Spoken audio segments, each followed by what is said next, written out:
praises to the Most High. Right? Shalom, shalom, shalom. Right? All praise to the Most High, Yahweh, Bashim, Yahushua. Right? Brother Kapash, Yeah, brother Tazapar. come on, hey, another live, you know, to edify the sheep, wake up the elect, man, right? Shalom to the ancient men, women, right? Men in this truth, sisters in this truth, enduring the demons, temptations, right? Fighting the lust, right? Um, back at it with another life, right? And hey, it's as you can tell by the title, right? Sincere milk, right? I think I use sincere milk, man. Right? How to keep the Sabbath. I can check if I put one L or two L's.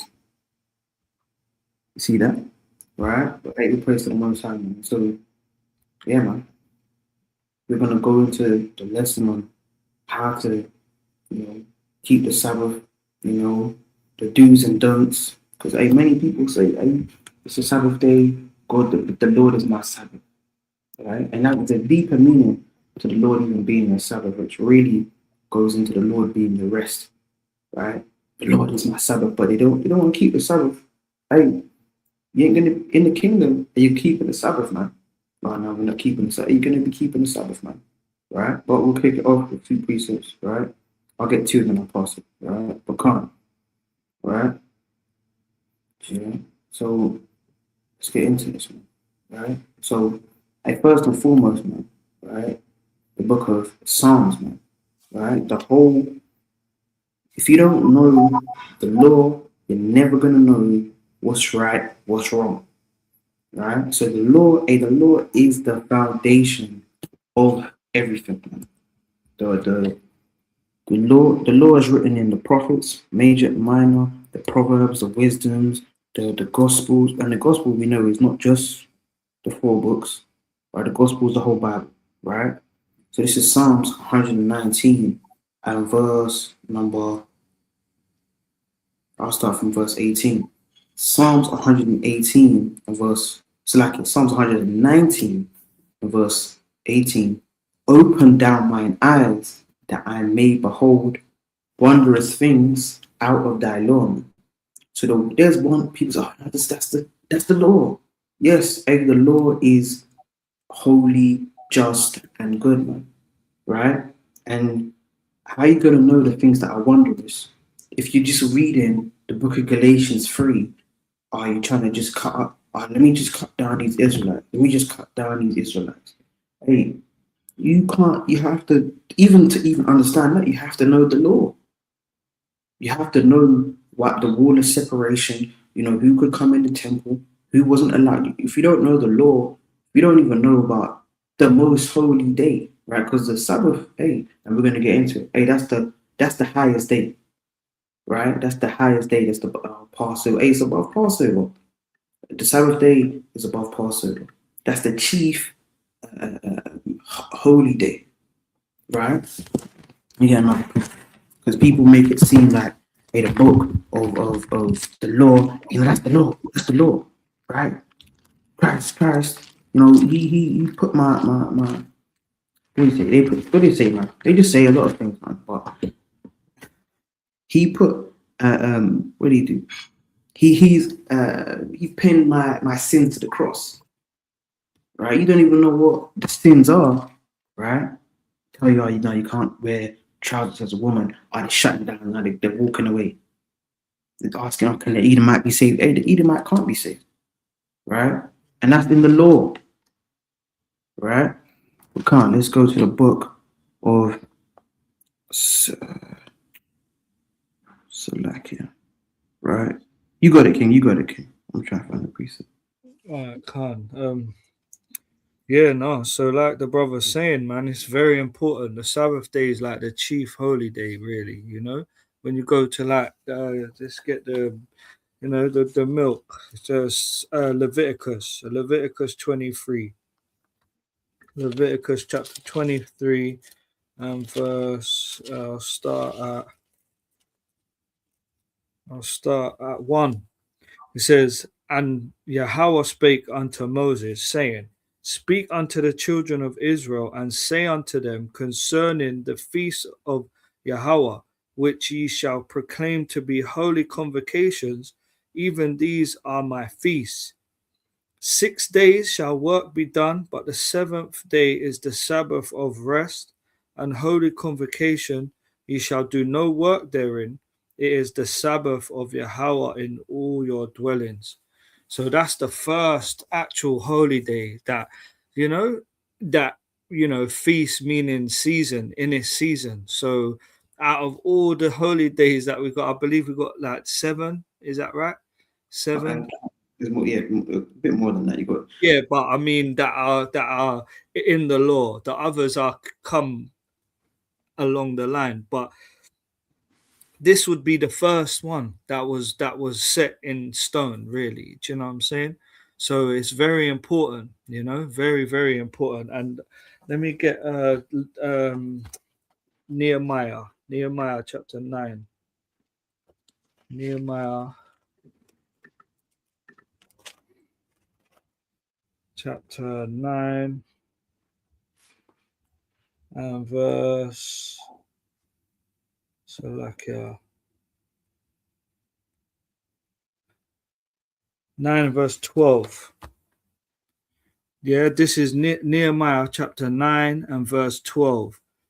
There it says, moreover, thou leddest them in the day by a cloudy pillar, and in the night by a pillar of fire, to give them the light in the way wherein they should go. So this is, in the wilderness, the Israelites, the cloud, the Most High, Yahweh Shai, leading them through the wilderness. Verse 13, it says, thou camest down also upon Mount Sinai, and spakest with them from heaven, and gave us them right judgments and true laws, good statutes and commandments, and madest known unto them thy holy Sabbath, and commandest them precepts, statutes, and laws by the hand of Moses thy servant. So yeah, it was very important, man.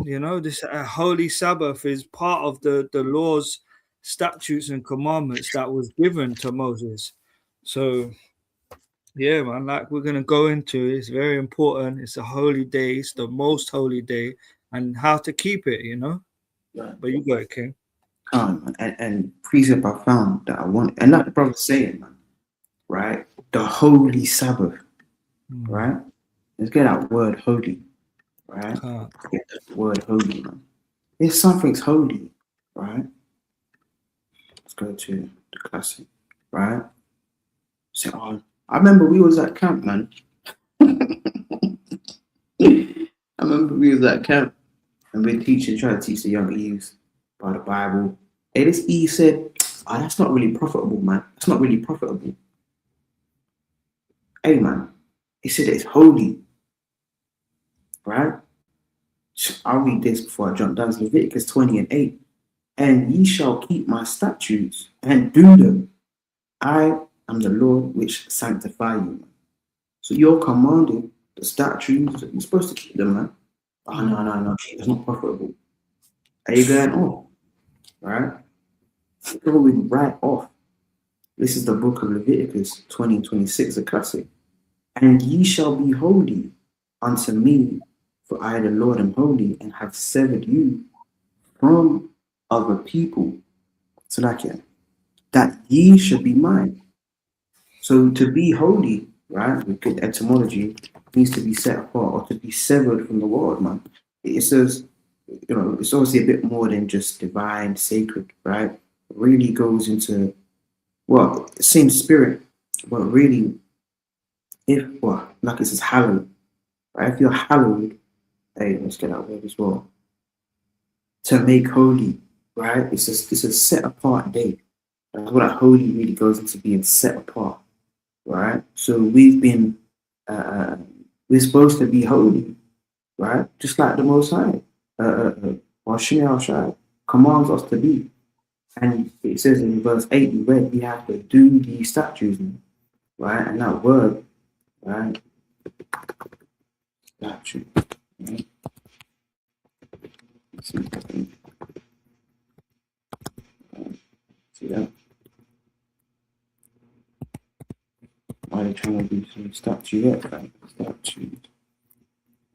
So the word statue, see that?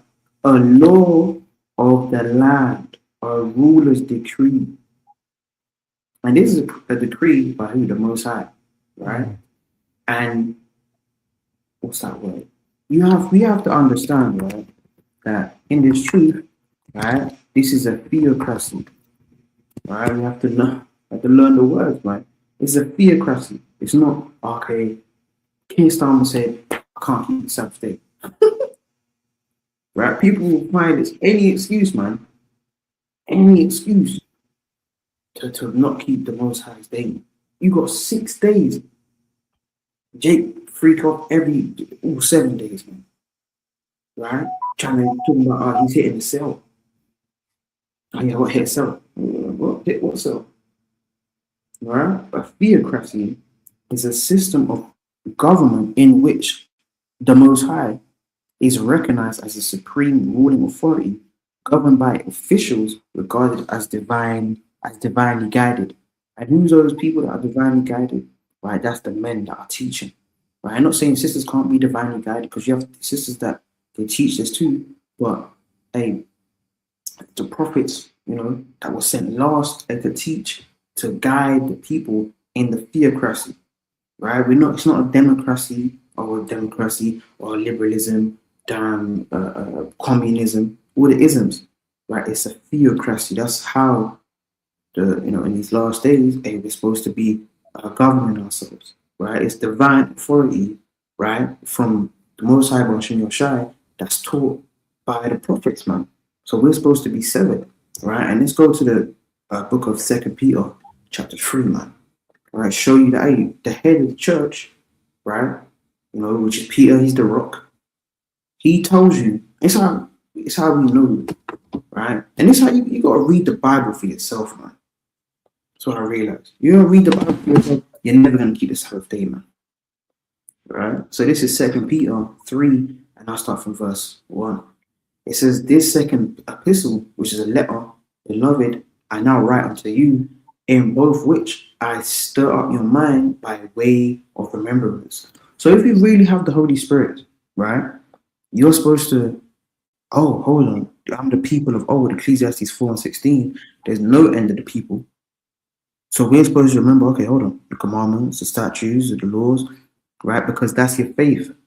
But that's why the apostles, they were sent out, right? Let's get that as well before we move on to that point. This is a way of remembrance. How are you going to remember, man? By the Most High, Bashim Shai, using men to teach the word so that it can stir up your spirit in way of remembrance, like Paul just said, man. I mean, it's like Peter just said.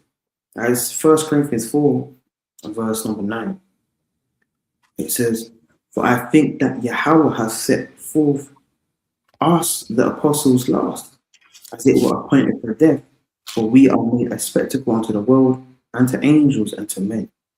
So the apostles, they were sent forth last, right? That's why you see there's many camps coming about. And what they teach, they keep the Sabbath day, right? So going back to it, it says 2 Peter 3 and verse 2. It says, "That ye may be mindful of the words which were spoken of before by the holy prophets." So the same thing that they were teaching to keep the Sabbath, man. A brother just went to Nehemiah.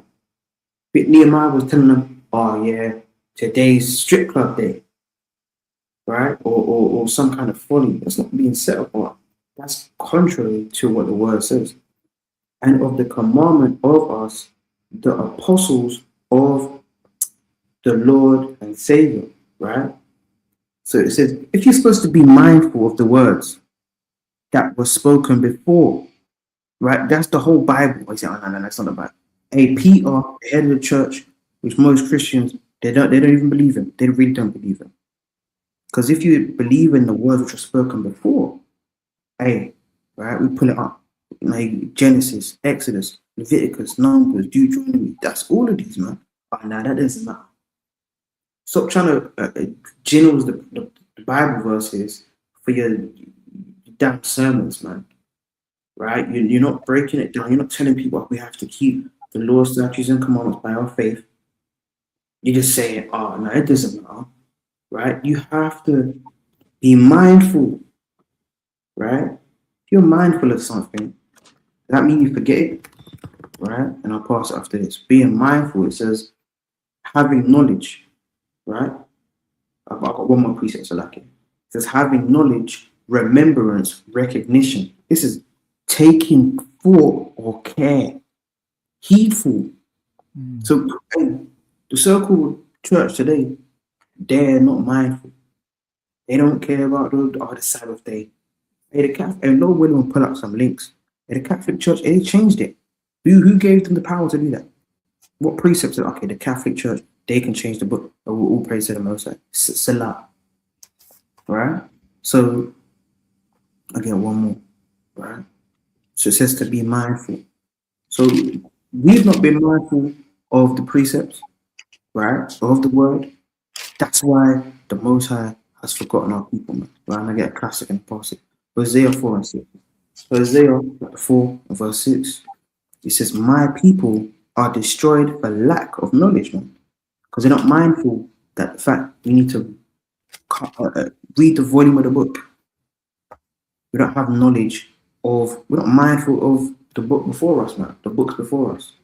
It says, because thou hast rejected knowledge, we rejected the statutes, commandments, the law, because of our lack of faith and understanding, I will also reject thee, that thou shalt be no priest to me, seeing thou hast forgotten the law of thy God. I will also forget thy children. So straight up and down, right? But you got it. Yeah, that's right, man. That's a very peak precept, that one there, because yeah, the Most High has forgot us and our children, man. When we forgot him and his statutes, that's when he turned his back, like, and now, like it's a grievous thing now, like for, it's Christians and that they would keep the Sabbath on a Sunday, or they won't even class it as a Sabbath really, but they call it the day of rest. When have you heard a Christian say, "Oh, yeah, we keep the Sabbath on a Sunday"? But you'll hear them say rest. They'll say, "Yeah, we go church on Sunday, innit? It's a rest day or whatever." But that's what's happened. It's become grievous to us. So, well, not to us, but to our people. So I'm gonna get First John chapter 5. First John chapter 5, and I'll start at 2. It says, by this we know that we love the children of God, when we love God and keep his commandments. For this is the love of God, that we keep his commandments, and his commandments are not grievous.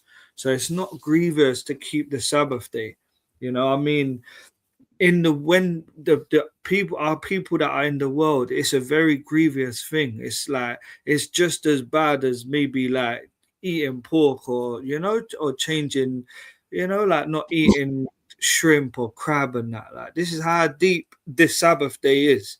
And what it is as well is that you got all the other nations, and especially Esau and his rule, his kingdom, kind of messing with the ordinances, which even makes it even worse, because now Sunday is that day. Like, you have Sunday trading. What was it? Right. Sunday, what do Sunday you call it? Mass.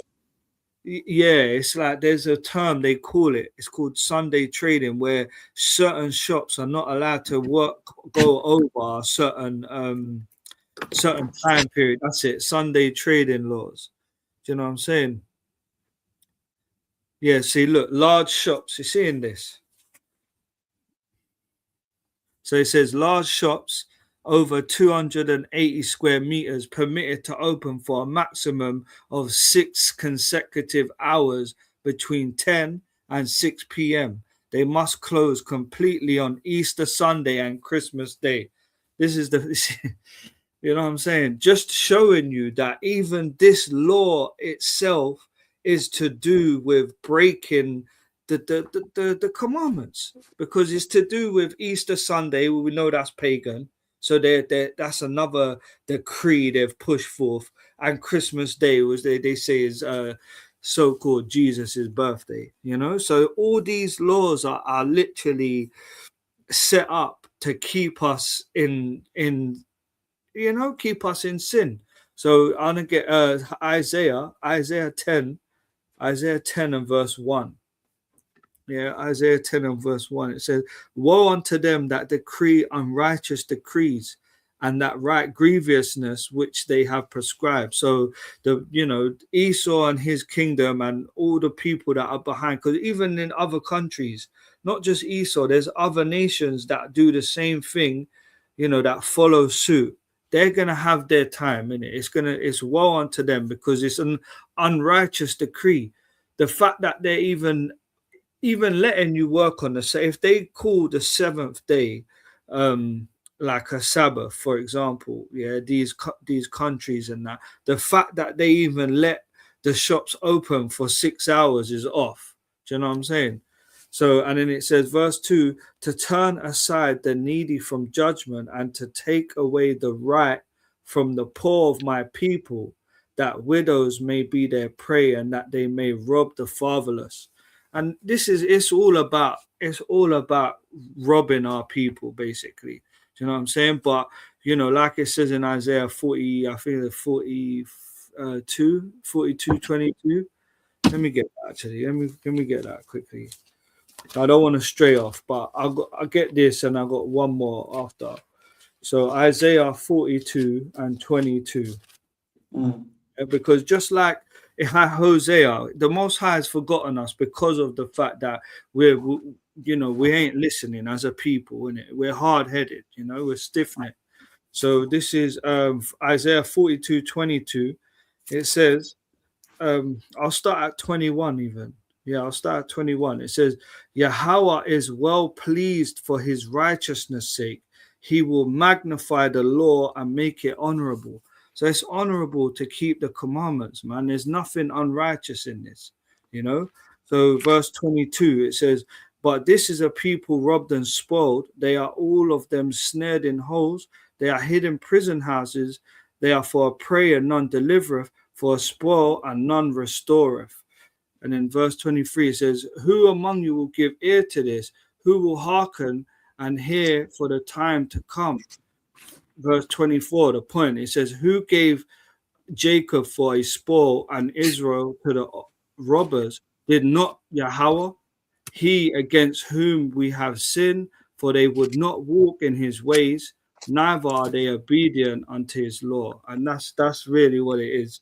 So, because we're not obedient, unto his law, this is why it's a grievous thing now to even keep something simple as the Sabbath day. But you got it, King. You got it. And again, the point of this video is to highlight the fact that people that claim to be believers of the Most High, right? And Jesus is not the Most High God, right? Lord willing, we'll get into that. That'll be maybe another topic. But the Most High, right? The Yahweh, right, in the Hebrew, and he ordained things for his people to keep, right?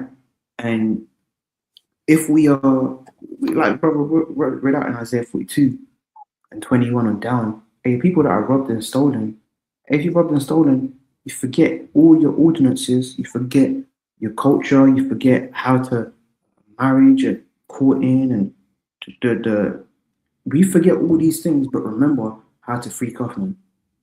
Right? Saturday night. Damn. You need to stop taking the Most High's word for granted.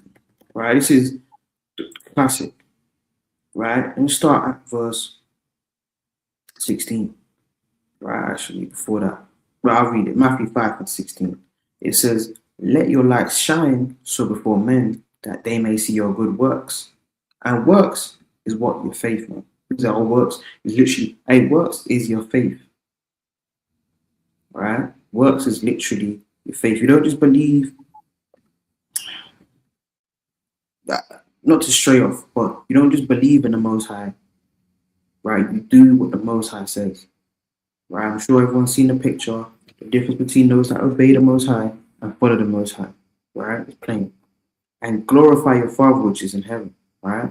It says, and the light is the law. It says, verse 17, think not that I am come to destroy the law or the prophets. I am not come to destroy, but to fulfill. And we know Acts 3 and 18, Christ is here to, Isaiah 53, Christ is here to fulfill Genesis 49, right? These scriptures, Deuteronomy 18 and 18, right? Micah 5 and 2, these are the things that Christ has come to fulfill, to carry out. He's not here to destroy what is written in the law. People, and a lot of Pharisees, scribes, Sadducees, right? These different scenes, these different texts, they thought, oh, Christ just gave mercy and grace. But it says, reading on, for verily I say unto you, till heaven and earth pass, one jot or one tittle shall in no wise pass from the law, till all be fulfilled. So read this to a Christian, man, they'll find some way to sliver out of that. Oh no, it doesn't really mean that. And they just try and get all spiritual, what they deem to be spiritual, to damn like a serpent, man. Say, oh, why is a serpent harmless as a dove? They just try and use it, and oh no, that doesn't really mean that. It says, one jot or one tittle shall in no wise pass from the law. Right? And people, obviously people say animal sacrifice is done away with. Hey, really it isn't done away with. Right? The reason why people obviously don't sacrifice because there's no high priest that's in existence that can prove their lineage going back to the sons of Aaron. Right? There's no temple as well. I said, that's the temple over there. Hey, right? Right? They're gonna get the what do they call it? The red heifer. They're trying to fulfill the red heifer prophecy. I thought it said the Most High is gonna put them back in the land, not a decoration by some British family. It says, verse 19. It says, whosoever therefore shall break one of these least commandments, and breaking the Sabbath is not one of these least commandments, right? Really, the least commandment, really like, shaving your beard, right? Your dress, you're not wearing a dress, right? Really, these are least commandments. Doesn't mean they're sin is sin, and we understand that, right? But there's sins that are, let's get, I think it's First John maybe before, right? I think it's First John 4, right? There's some sins, right, that are sins that are unto death, right? Let's see if I can get them. Let me type it in.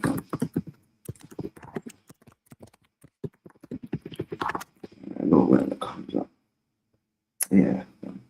It's the book of First John 5 and 16. It says, if any man see his brother sin a sin which is not unto death, he shall ask, and he shall give him life. For them that sin not unto death, there is a sin unto death. I do not say that he shall pray for it. So it's showing you, hey, there are these sins that, hey, this you wouldn't be put to death for.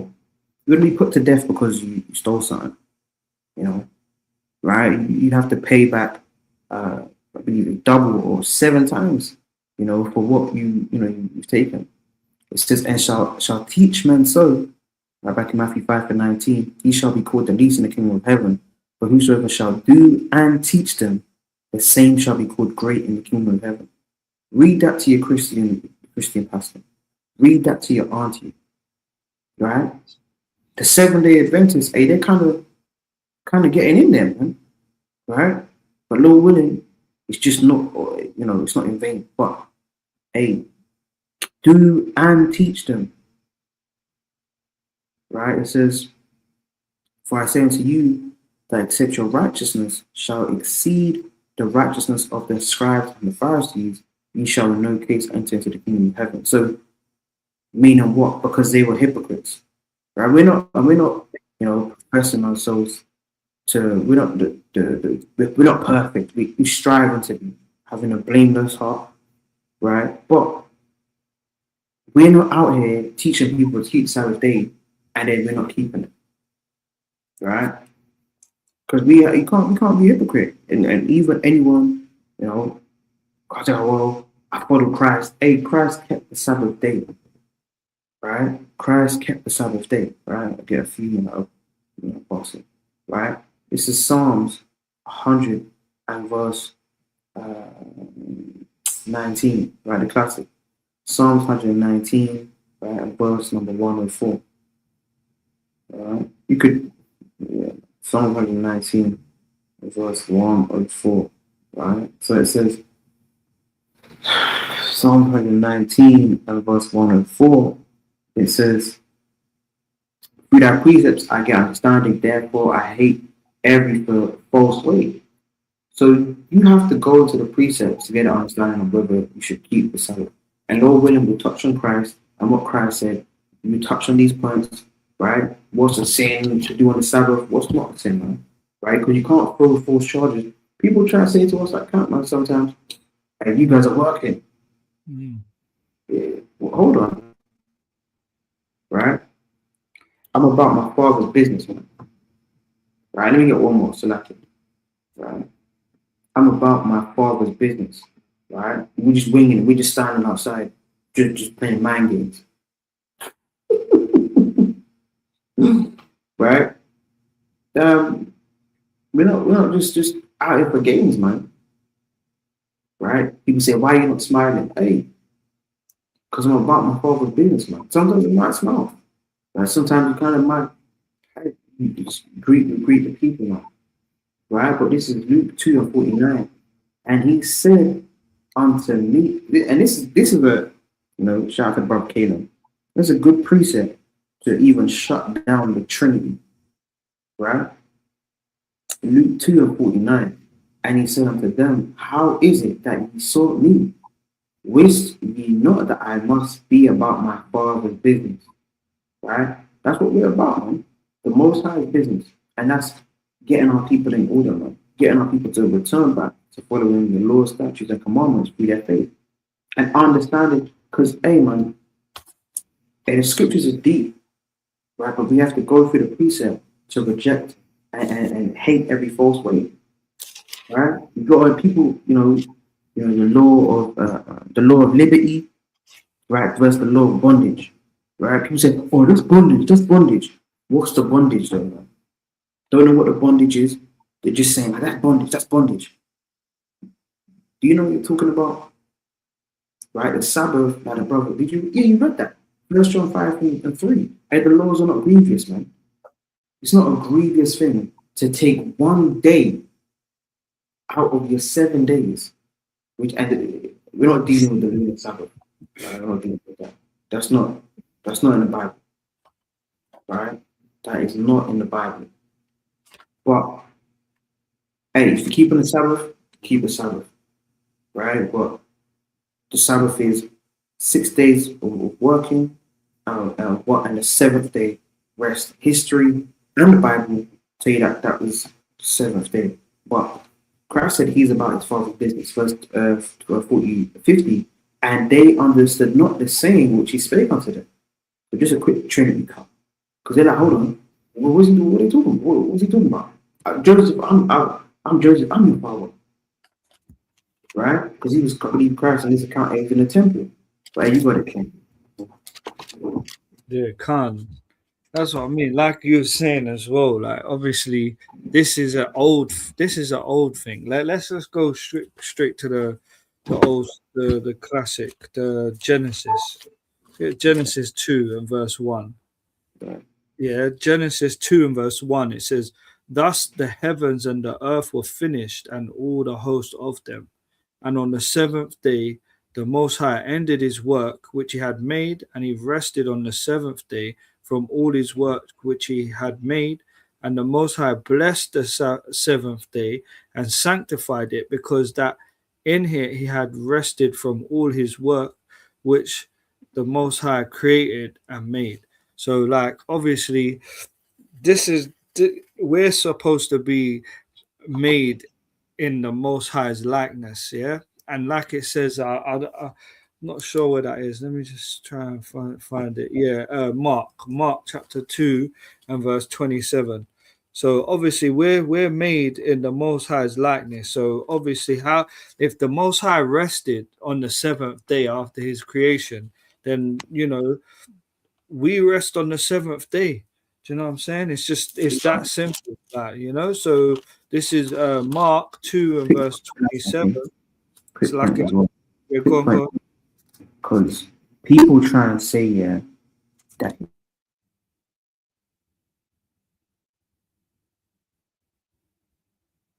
I think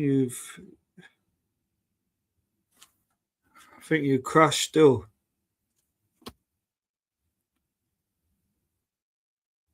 Yeah, I think the brother might have crashed there still. So yeah, till he comes back. So this is Mark chapter 2 and verse 27. It says, "And he said unto them, the Sabbath was made for man, and not man for the Sabbath." So the Sabbath was made for man. This is made for us to rest, because obviously the Most High rested on the seventh day. So we have to rest on the seventh day. And not just that, even when you go to Genesis chapter 3, I think it's 3 and verse so like yeah 3 and verse, I'll start at 17. It says, "And unto Adam he said, because thou hast hearkened unto the voice of thy wife, and hast eaten of the tree of which I commanded thee, saying, Thou shalt not eat of it, cursed is the ground for thy sake. In sorrow shalt thou eat of it all the days of thy life. Thorns and thistles shall it bring forth to thee, and thou shalt eat of the herb of the field. In the sweat of thy face shalt thou eat bread, till thou return unto the ground, for out of it wast thou taken, for dust thou art, and dust thou shalt return." So yeah, man, even we have to work hard now, man. We have to work hard all week, in order to eat and to be able to provide for our family. Like the sweat of our brow, man. Some people work silly hours and that. So the Sabbath was made for man. The Most High gave us a Sabbath day. We should be grateful that there is that one day every week that we can rest, and actually make it holy. Because like it says in Exodus 20 and 8, we're supposed to keep it holy. We're supposed to keep it holy. And even going back to um, Leviticus chapter 23, when it says, "These are my holy convocations." Let me see if I can share my screen.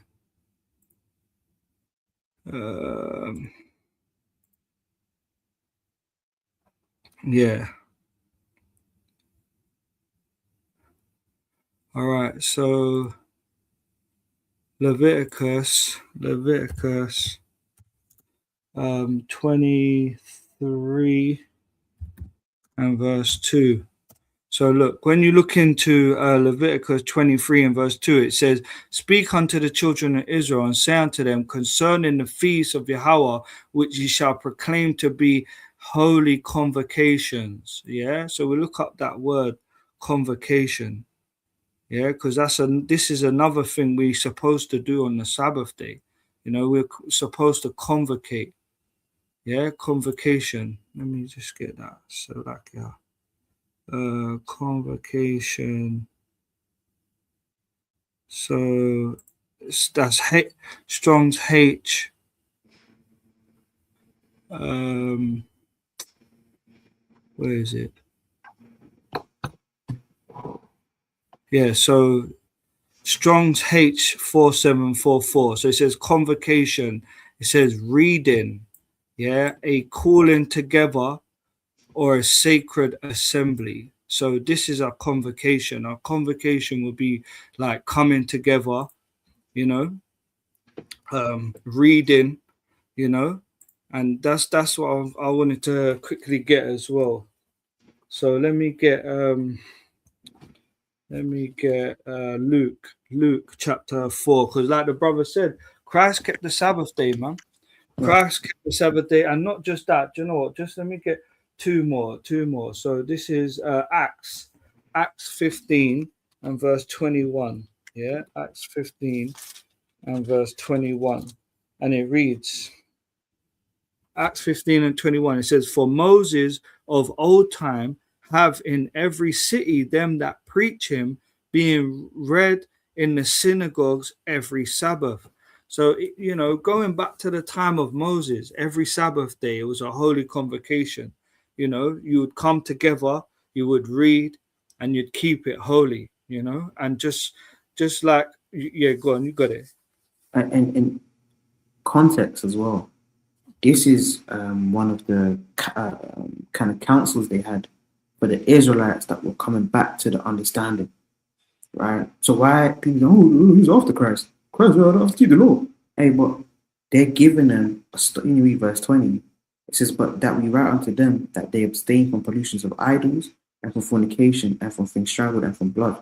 So and they were giving them about being ready every Sabbath day.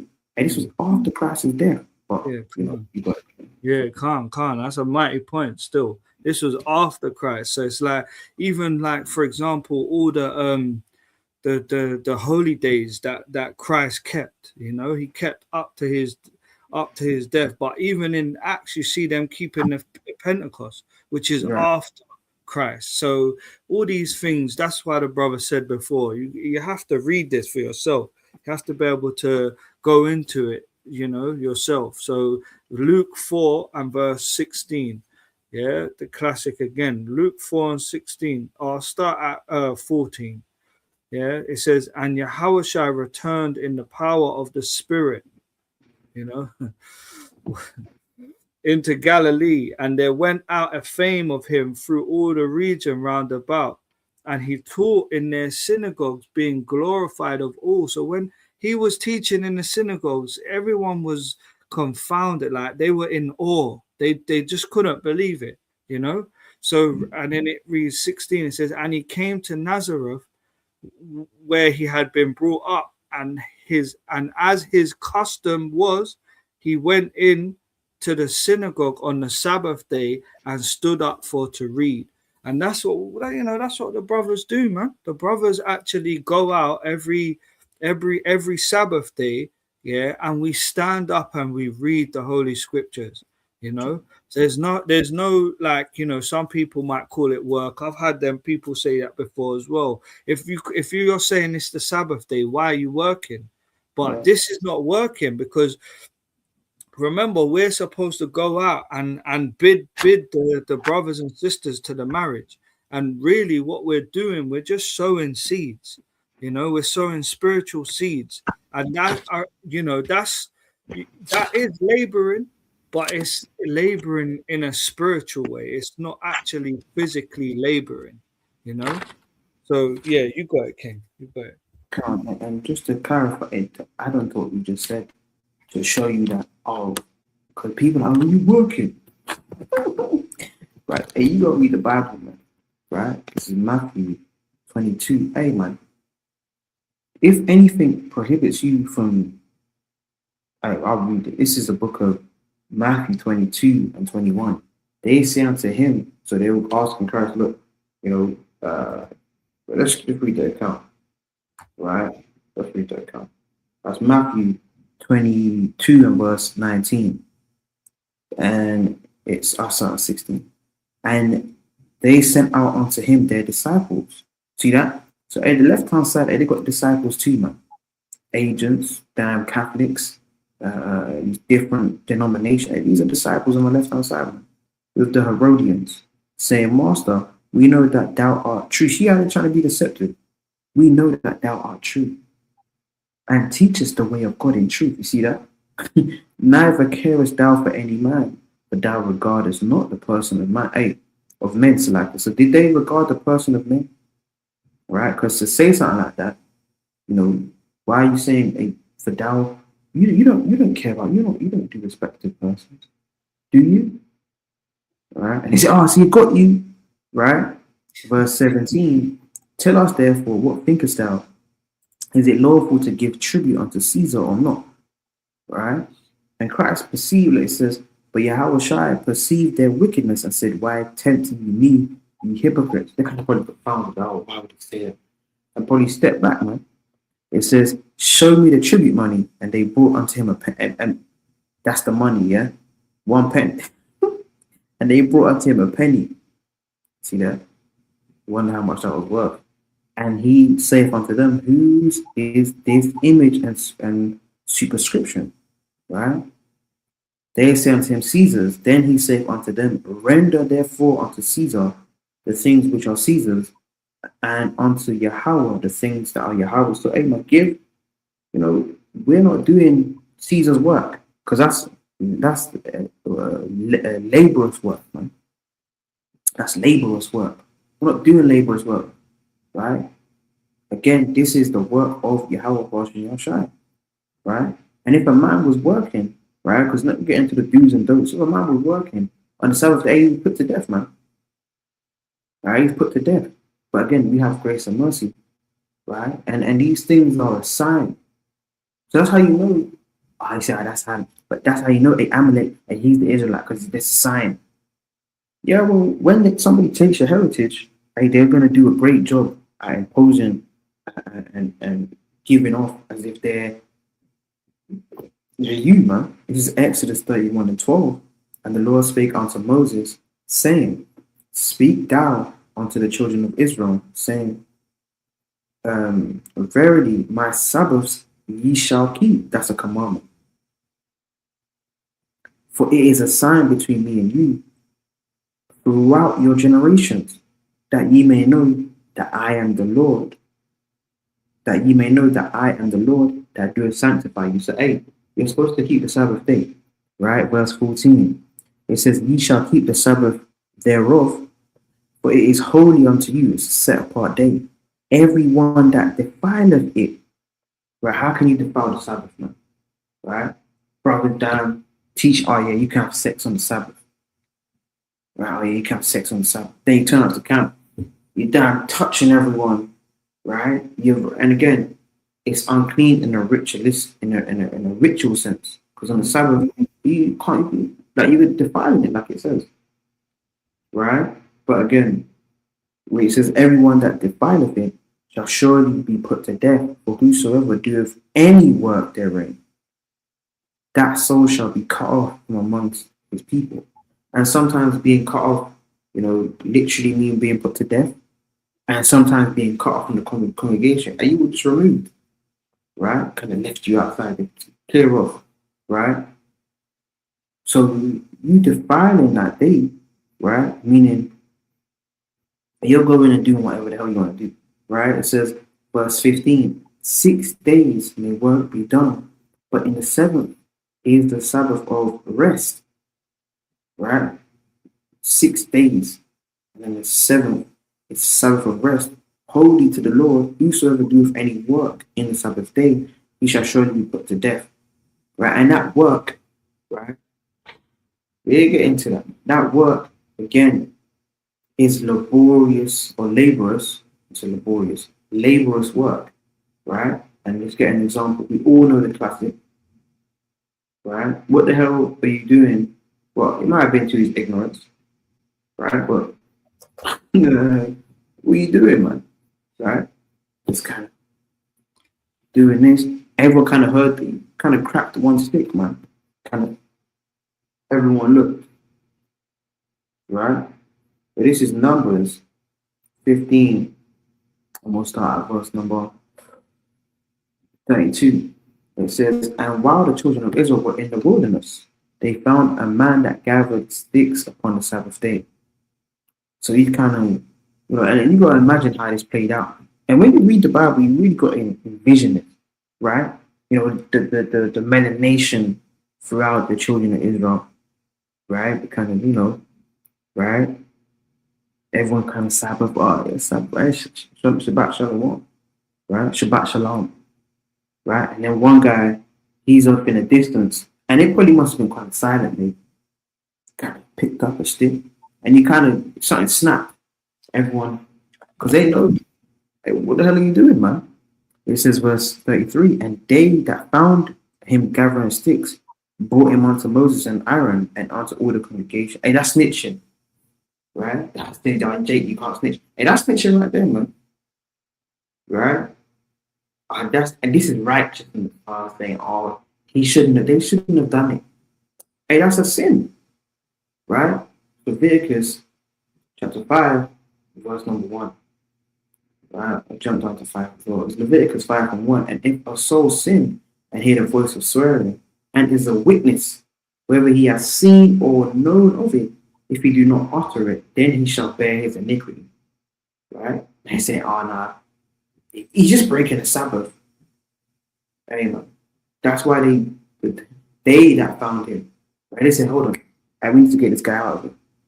Right? So they brought him to Moses, right? Reading on, verse 34 and Numbers 15, and they put him inward, right? And they kind of probably pushed him. Because they probably, yeah, right? All the sticks kind of, right? Everybody looking up at Moses and Aaron and that, right? Because it was not declared what should be done to him. Right? And again, when you read the Bible, you understand, right? Certain laws are instituted because of specific acts that take place, right? Like an example, there's a law that tells you you can't marry a woman and you marry her sister as well, right? And you can see that in Jacob, because they were just going crazy, right? Certain laws about that's one in particular, right? And then you can see that shown in the law, man. Hey, look, that's the precept of Romans 15 and 4, and these things are written for our learning. They learned from okay, hold on, hey, none of that sister stuff. Our sister, right? This is Numbers 15 and 35, and the Lord said unto Moses, the man shall surely be put to death.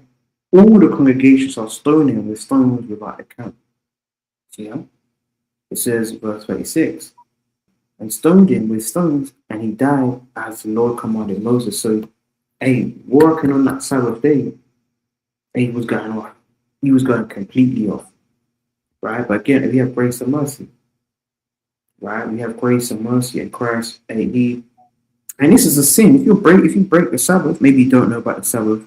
This should be edifying. This should be okay. I didn't know that, right? We showed you that Christ kept the Sabbath day, right? And Christ, let's show you that example, that grace and mercy. You might not have known about that, right? Let's read that. John 8, and I'll start from verse number 11. And this is an example, like I said in 1 John 5 and 16, the sins that were unto death, right? Adultery was a sin that was unto death. Breaking the Sabbath was a sin that was unto death. And there were sins that weren't unto death, right? It says John 8 and 11. She said, no man, Lord, and Yahushua said unto her, neither do I condemn thee. Go and sin no more. So we want to be blameless before the Most High, Bashim Yahshua. So we got to take these precepts, study them, and make sure we understand. Hey, we can't be breaking the Sabbath day, man. Damn, what are you doing, man? Right, brothers knows the Sabbath day just what's it? Waltzing, man. Waltzing about. You see brothers that, I know it's the Sabbath day. Hey, most times we're playing, man. Right? We have that grace prayer, but hey, you gotta get it right. We gotta get it right. Oh no, well, my Sabbath's tomorrow. Everyone says that. My Sabbath's tomorrow when we're at camp.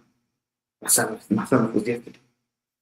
Ask me, did you buy a chicken and chips when you were at church? Oh yeah. But it's my Sabbath though. Now they're trying to pull and I'll get this last one. Right? Trying to pull Colossians 2 and 16. Right? Well, can't judge man. And judge righteous judgment, man. But this is Colossians 2 and verse number, see that? The rudiments of the world, man. That's what it is. Colossians 2 and 16. It says, let no man judge you in meat or in Sabbath. It's like it. Colossians 2 and 16. Let no man therefore judge you in meat or in drink or in respect of an holy day, or of the new moon, or of the Sabbath day. So, hey, as long as you're keeping it, you're not even keeping it though. Oh, but Colossians 2:16, but you're not keeping it. You're not keep whether you might not say, okay, maybe it's not Saturday, it's not the Sabbath, right? From Friday sundown to Saturday sundown. And Lord and brother can touch on that as well. But you're trying to use this and eisegesis it, right? And say, okay, because it's exegesis and eisegesis. That's an eisegesis. You try to say, oh, but Colossians 2, but you're not keeping a new moon, you're not keeping the high holy days, you're not keeping the Sabbath day. So this precept doesn't apply to you, right? If a brother maybe he keeps the lunar Sabbath, hey, I don't believe in it. You don't believe in the lunar Sabbath.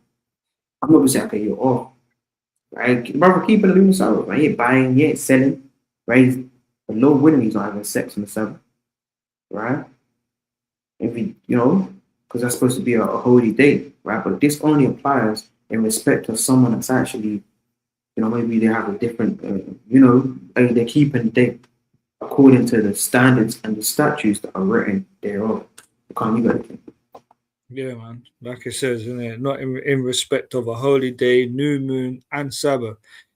As long as they're actually reverencing and keeping it, yeah, then we shouldn't really judge. Therefore, in the matter, all praises to the Most High. They're actually keeping it. We might have all different understandings. Like it says, we prophesy in part. So it's like we don't, not any like brothers say. I heard him say, if anyone's saying that they got the 100% truth, you got to mark them. Because that's you know that's very proud to even say that. So yeah, we don't judge in respect of anything as long as they're keeping it. But like your average Christian, they're not keeping the Sabbath day. Even the 7-day Adventists, they actually keep the Sabbath day, but they might not keep certain commandments, but like what you brought out earlier, every commandment it might be a least commandment, but it's still a commandment. One is just as bad as the other. Some were unto death, some were just light, but like you could have atoned for it now. I mean then, but now, Yahweh Shai is our mediator now to reconcile us from these sins if we repent. So this is Nehemiah. I want to go to Nehemiah chapter 13 and verse 15. Nehemiah 13 and 15. It says, in those days saw I in Judah some treading wine presses on the Sabbath, and bringing in sheaves and laden asses, or laden asses, also wine, grapes, and figs, and all manner of burdens, which they brought unto Jerusalem on the Sabbath day. And I testified against them in the day wherein they sold victuals. So this is a burden now. This is all this stuff that you see here is work. It's work that we shouldn't be doing on a Sabbath day. So if you got wine presses, you shouldn't be treading the wine press. You shouldn't be bringing in your sheaves, like harvesting your crops, ladding your asses, because back then they didn't have cars and all that, so ladding your asses with all this stuff, wines, grape, that's burdens, and Nehemiah was on them. He was like, look, I testified against them, wherein they sold victuals. So now going to verse 16, so like that. It says, there dwelt men of Tyre also therein, which brought fish and all manner of ware, and sold on the Sabbath unto the children of Judah and in Jerusalem. So I'm sure, when you go into Tyre, I'm sure, were they Hamites or Philistines or something, that were around that time or that area. So even these other nations know, innit? They come in, they try and sell to us on the Sabbath, we just get enticed in that, So verse 17, it says, then I contended with the nobles of Judah and said unto them, what evil thing is this that ye do and profane the Sabbath day? So if Nehemiah is contending with the nobles of Judah, which would have probably been like your sort of elder guys that were at the gate and that. Yeah, Yeah. these lot were involved too. Do you know what I'm saying? Someone was turning a blind eye somewhere, innit? So Nehemiah got onto them. He weren't having it. Like if you read the whole book of Nehemiah, he was on smoke, innit? Like if if man are doing something that they shouldn't be, he was onto them. Yeah. So verse 18. It says, did not your fathers thus, and did not our God bring all this evil upon us and upon this city? Yet ye bring more wrath upon Israel by profaning the Sabbath. So, Nehemiah had that understanding is look, our forefathers went off, like the brother just brought out the account with the sticks on the Sabbath day. Nehemiah knew that this is a very, very, very important law that we should be keeping. So, he said, look, this is why the wrath of the Most High has been on us as a people, because by profaning the Sabbath day. So, verse 19 now, and it reads, and it came to pass that when the gates of Jerusalem began to be dark before the Sabbath, I commanded that the gates should be shut and charged that they should not open till after the Sabbath. And some of my servants set I at the gates, that there should no burden be brought in on the Sabbath day. So yeah, like the brother said as well, a sundown thing, All right, certain brothers might keep the, different Sabbaths and that counting lunars or whatever. But the point is the end of the day is when the sun goes down. So Nehemiah knew this. He knew that when he shut the gates before the Sabbath, no one could come in or go out selling. And that's another thing as well. When Jerusalem was set up, and King David and Solomon in their primes were had the city and ruling and that, everything would be shut on the Sabbath day. Do you know what I'm saying? No one could even, there wouldn't be no market stalls or no one selling on the Sabbath day, because that's basically what we're going to go into as well now. So I'll read two more verses and I'll get one more precept. So verse 20, it says, so the merchants and sellers of all kind of ware lodged without Jerusalem once or twice. So he shut the gate. These lot were chilling outside. They were waiting for the gates to open again, because obviously he shut it. It was the Sabbath now. So verse 20, it says, verse 21, Sakya. It says, then I testified against them and said unto them, why lodge ye about the wall? If ye do so again, I will lay hands on you. From that time forth came they no more on the Sabbath day. So these lot were actually waiting outside, waiting to try and for the, what I'm saying, for the doors to open, like it's a club or something, to come in and start, dishing out, to our people as well, And he said, look, if you do so again, I will lay hands on you. That's how deep Nehemiah was on this thing about the Sabbath day. And just one more, just to go with that. That's you got Amos chapter 8. Amos chapter 8 and verse 5. Well, I'll say start at 4. Amos chapter 8 and 4. It says, hear this, O ye that swallow up the needy, even to make the poor of the land to fail. And that's what these other nations were doing, waiting outside the wall, waiting for the Sabbath to finish so that they can go in and start, doing madness. Verse 5, it says, saying, when will the new moon be gone, that we may sell corn, and the Sabbath, that we may set forth wheat, making the ephah small and the shekel great, and falsifying the balances by deceit. That's so basically no buying and selling on the Sabbath. Sure. That's simple as that. You can't, like, nowadays, because obviously the decree and that this is not our land, we're in the captivity. Shops are going to be open, isn't it? But that's your faith is going to show you and prove your works by not buying. You got 6 days to get prepared.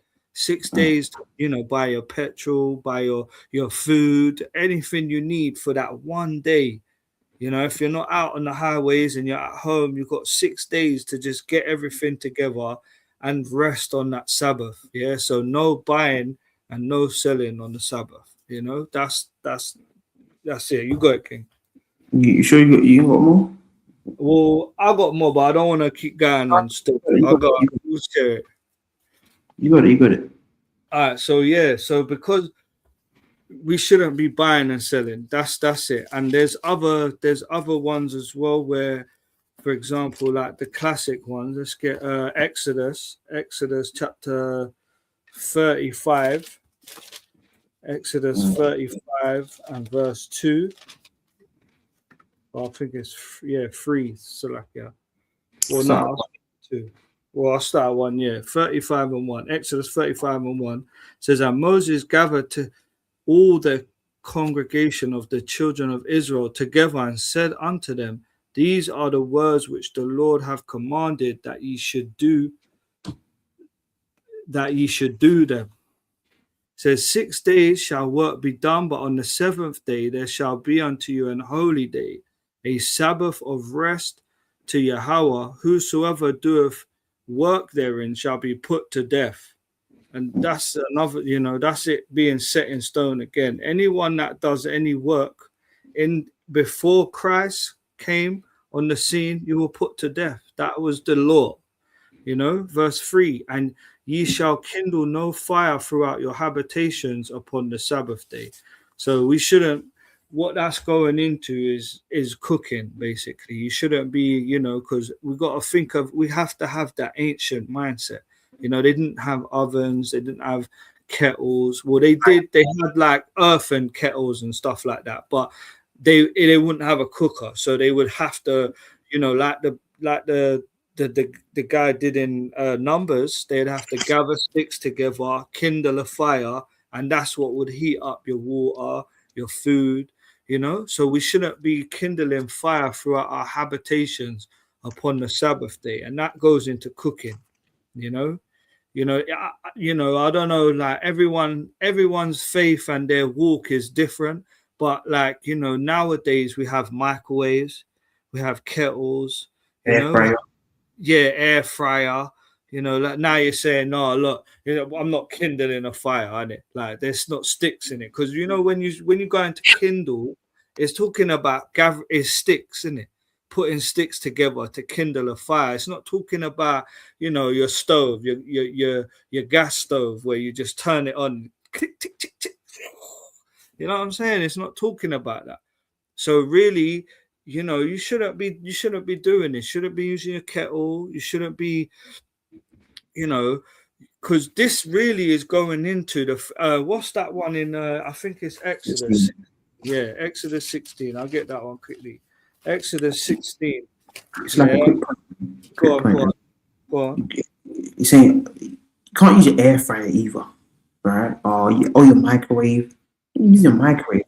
You have to have discernment. You saying, oh well, I'm not cooking. Hey, well, what the hell are you warming up that damn chicken leg from last night in a microwave? Is that no. I'm not breaking the Sabbath though. You're cooking. That's discernment in applying the precepts of knowing, you're not. You still, that's that. It's is it cooking? Hey, that's cooking, man. Right? You should have prepped. It's alright to have your food cold, man. Right? But more time, if you're out on the Sabbath day, right? Food tastes better when it's after you've worked, man. After you've worked that. That's it. On Sabbath, man. Right? Sisters might, sisters doing their thing, but hey, nonetheless, man. Using the microwaves, man, air fryers, just finding any. It's not really, but that's like saying if I turn my light on, then I'm using power. No, because you need your light to see when you're reading the Bible in your dark room, right? There's the light. Me turning the light on and pushing the button on the microwave is the same. No, it's not, man. Two different functions. One is trying to warm up your food. The other is turning on the light so you can be seen or read, man. But you got the king, so that's it. Yeah, no, can't. I just was looking it up. So you see, like on the Bible Hub, Exodus 35:3. Like I didn't really go into the Kindle in the blue letter, but I'm pretty certain. Like I might be wrong though. You can prove all things if you want. But kindling is gatherings is like putting sticks together to start a fire, basically. But Exodus 35:3 in the on the Bible Hub, all of them say like, look, do not. NLT says, do not light a fire. You must not even light a fire in your homes. Do not kindle a fire. So people could kind of be like, yeah, don't really, But there's one that they kind of went a bit in with, and that's the what's it the contemporary English version. Yeah, contemporary English version. I mean, we don't use these, but sometimes they're edifying, sometimes they're not. Do you get it? But it says don't even build a cooking fire at home on the Sabbath. So that's really what this is going into. Most of these versions don't really kind of go into that, but obviously, like the brother said, when you apply the precepts and you make the sermon, you'll know that that's really what it's going into. It's going into cooking. Yeah. And so Exodus 16 verse 23. I'll start at 22. Exodus 16 and verse 22. It says, and it came to pass that on the sixth day they gathered twice as much bread, 2 omers for one man, and all the rulers of the congregation came and told Moses. And he said unto them, this is that which Yahweh hath said, tomorrow is the rest of the holy Sabbath unto Yahweh.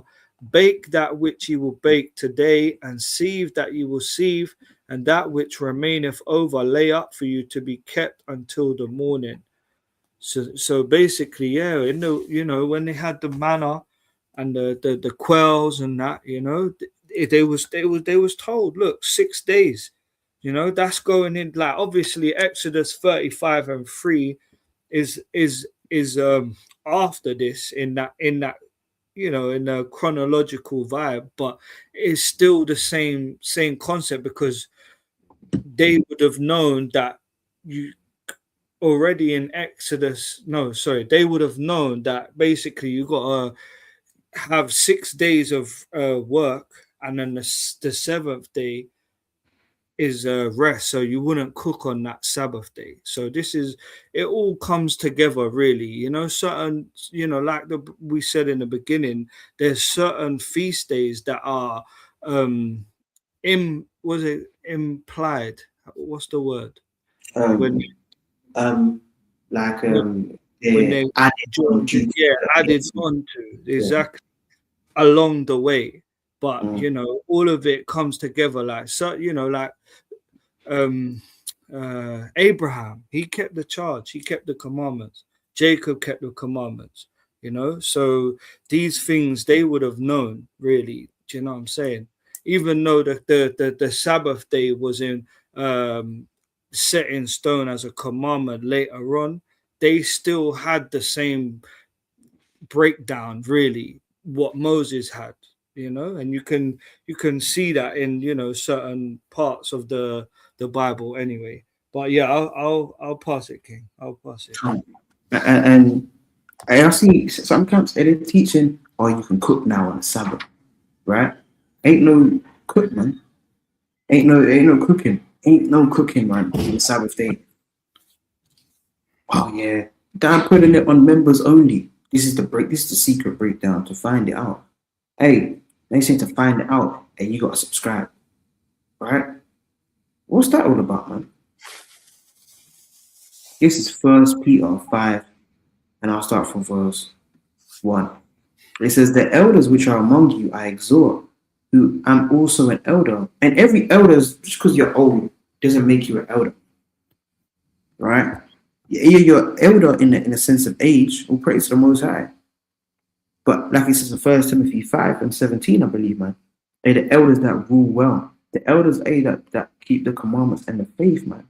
Those are the true elders. Elders nothing to do, you know, through the spirit with age, really, right? It says, and a witness of the suffering of Hamashiach, and also partaker of the glory that shall be revealed, right?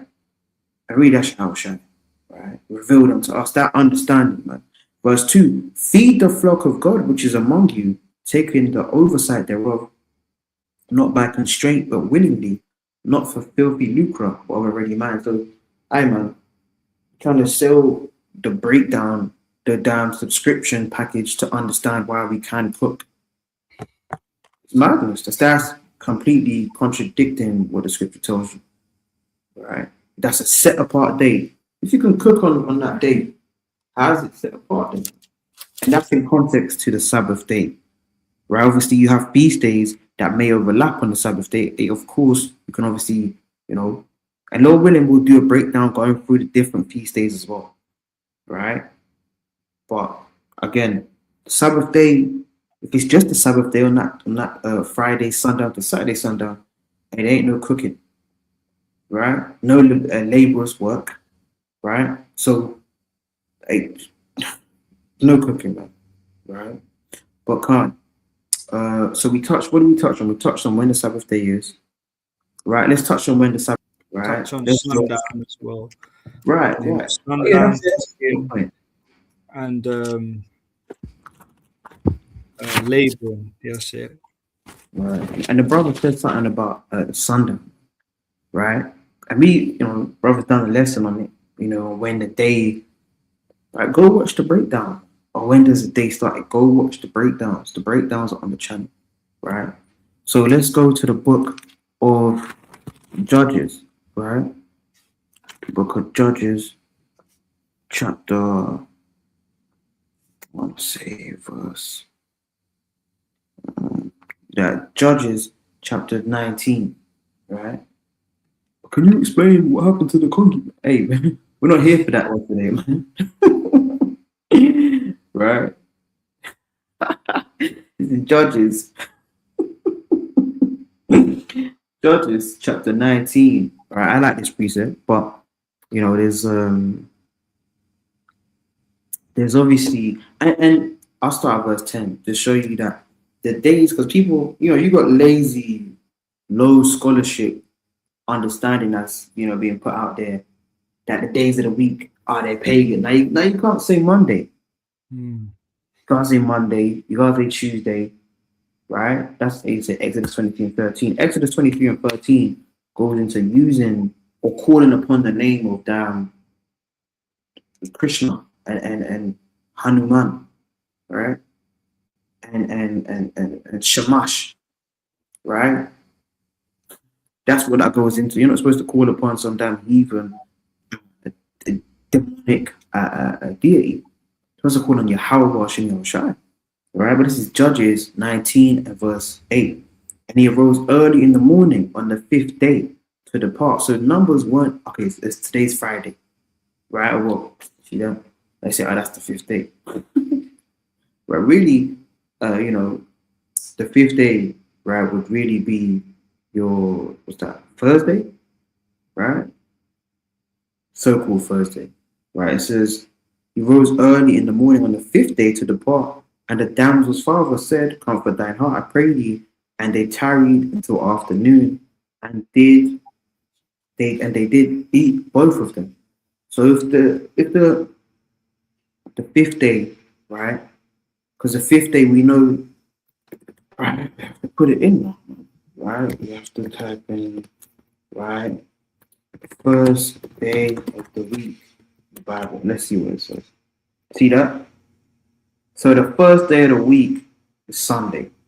Right, let's see if they got images. There's no images. See that? Yeah, man. They get into that, and I think the elder, John Elder Asher as well. The elder said, right, let me see if the comments there. Right, the sun god, man. Right, people need to understand. They don't understand the sun god. Right, literally the sun god. Right, but let's get into it. So the first day of the week, right, is Sunday, according to the Bible. right? And Genesis 1:5, right? But the first day of the week is a Sunday. So if that's the first day of the week, and that would have been at the end of the Sabbath, right? Let's get that in the precepts, right? That's Matthew 28, right? Did I have a precept? No, so like, let me read on Judges 19 before we move on. So the fifth day, right? It says Judges 19 and verse 9. And when the man rose up, and I believe this man was a Levite, to depart, he and his concubine and his servant, his father-in-law, the damsel's father, said unto him, Behold, now the day draweth towards evening. Towards evening, that's coming towards the end of the day. Evening, the next day, right? Stop believing Esau, right? And Bill Gates and Elon Musk, and tell you, okay, 24 hours, when it hits 12, when it hits 000, that's the new day. And you believe in it. Hey, you have to speak according to the precepts. So it's towards evening. So that's the next day. Coming to evening or even is the next day. That's when the next day starts or ends. Right? It says, I pray you tarry all night. And says, behold, the day draweth to an end. You see that? That's the precept, man. That's the precepts. Right? So towards even or evening, I pray you tarry all night. Behold, the day draweth toward an end. So evening is the end of the day. It's not 12, okay, it's 000. Okay, now, right, and and that's how Satan works, man. You see how he works? It's right now for us in the UK, it's 2 past 10. They're gonna tell you, and see how Esau mind controls you. When the clock hits 12 o'clock, now it's gonna say Tuesday. It's gonna say Tuesday on your device. Right? We used to think this, man. But even, right, is the end of the day. Lord, hear that thine heart may be merry, and tomorrow get you early on your way that thou mayest go home. So even, right, that's where the day is reckoned, right? And the brother pulled out Nehemiah. He kind of went to it, innit? I believe in Nehemiah. Yeah. Yeah. Nehemiah, we'll read it again as well. Right? Nehemiah 13 and 18. Right? As it began to be dark. Nehemiah 13 verse 19 or 18. No, No, 19. it's 19. Yeah. Nehemiah 13 and 19. And it came to pass that when the gates of Jerusalem began to be dark before the Sabbath, so it's beginning to get dark before the Sabbath, I commanded that the gate should be shut and charged that they should not be opened till after the Sabbath. And some of my servants set I at the gates that there should be no burden brought in on the Sabbath day. You say, okay, they were working. No, they weren't working. They were preventing. This is righteous work here. They're preventing sin to take place because I think you read in Ezra. It said about how it affected the whole nation. Right? When people profane the Sabbath, Israelites profane the Sabbath, it affects me, man. Right? That's why I got, you've got mental health. Right? Because our people don't keep the Sabbath day holy, man. Right? So, hey, even, right, onto even. That's how the day is reckoned. Right? Yeah, get some more, right? The classic one, right? Daniel 7, right? 25, man. Right? This is all we're conditioned to believe. Who changed the concept of time, man? Right? But let me read it back on and go back to that. It says the first day of the week is Sunday. So I had a precept. Salakia. We're gonna go to Matthew 28. Salakia. Right? It's good, man. Say that again? Said it's all good. It's all good, man. Yeah. It's in Matthew 28 and 1. In the end of the Sabbath, as it began to dawn toward the first day of the week, right, came Mary Magdalene and the other Mary to see the sepulchre, right? So that first day of the week, right, and when it dawned, really, I have some Edomite lady at my work, right? Dawn really is like the first light. Yeah, see that? So the end, when it's coming to began to dawn, right? Let me see. And we read it in. I want to read it in on Bible, right? Bible, let's Bible hub that. Right. So the dawn is coming to that first light, right? So this is Matthew. Let me just type it in. Right? And the translations for this are amazing, right? It's Matthew 28, verse 1. It says, after, on the NIV, after the Sabbath, at dawn on the first day of the week, Mary Magdalene and the other Mary went to look at the tomb. Early on Sunday morning, you see that? As a new day was dawning. Now after the Sabbath, toward the dawn of the first day of the week. So I think one even says, might say Sunday, maybe one of them, but you see that? So again, right? The Sabbath was over and it was almost daybreak. Now late on the Sabbath day, as it began to dawn toward the first day of the week. Right? See that? Yeah. Well, yeah. Yeah. After the day of worship. And the day of worship, or the Lord's Day, right? Let's get Salakia. I got three precepts and I'll bring up one point and I'll pass it. The Lord's Day. I said, what's the Lord's Day? Oh, the Lord's Day. The Lord's Day is Sunday. Right? All the Christians say, Sunday, Sunday, Sunday. Hey, as the elder said, Son God, man. Right? This is Revelation 1 and 10. I was in the spirit on the Lord's day and heard behind me a great voice as of a trumpet. The Lord's day is talking about Sabbath, right? Matthew 28 and 1. After the day of worship, as the sun rose Sunday morning, Mary from Magdala and the other Mary went to look at the tomb. See that?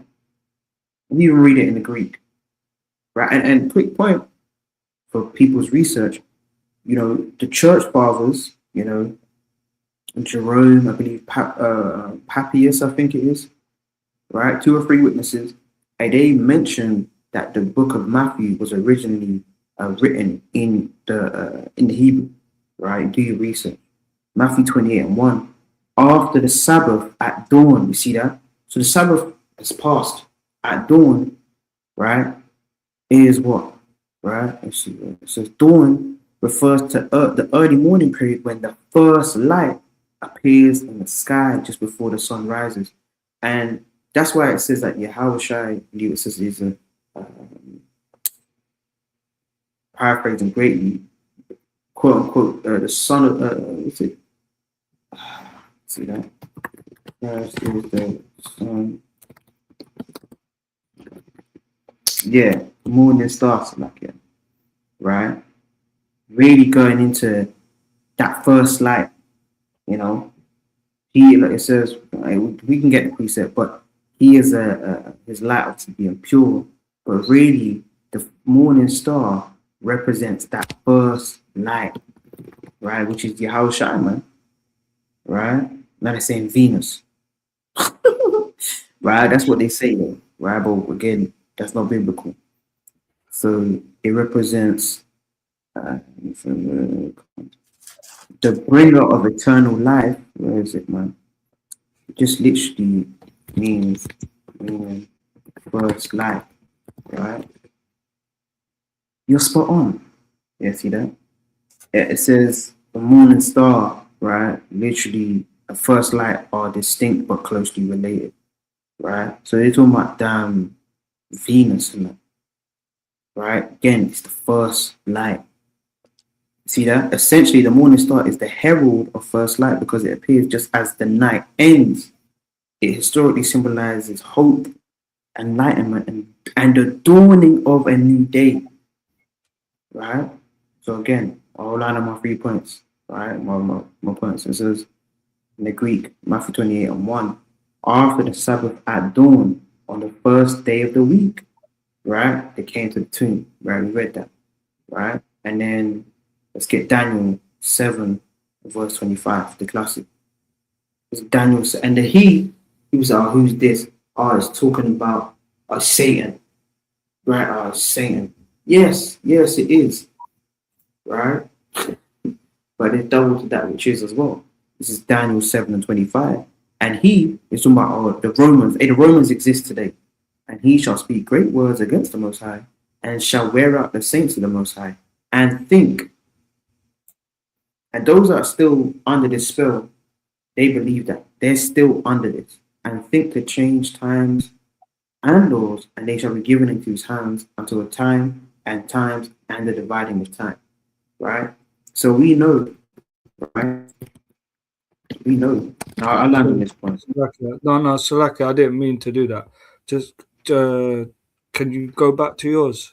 Salaki, I Oh, didn't mean to do that.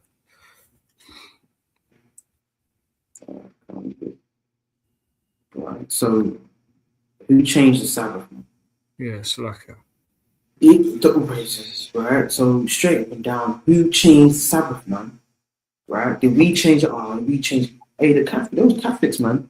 They ask them weird guys that dress up in all these apparel that's supposed to be pure and holy, but then they go behind the damn booth box and they touch little kids, man.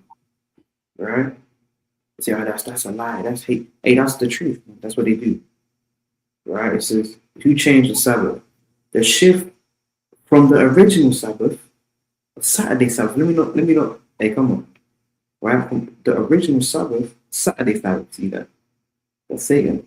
To Sunday was not made by a single person in the Bible. See that?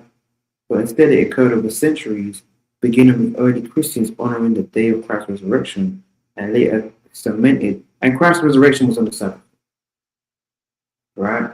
That's the Sabbath day that literally they came to the first Matthew. We read it, Matthew 28, right? That's the first day of the week. The temple, the sepulchre was empty, right? So it's by Roman Emperor Constantine and the Catholic Church. You can't make this stuff up, man.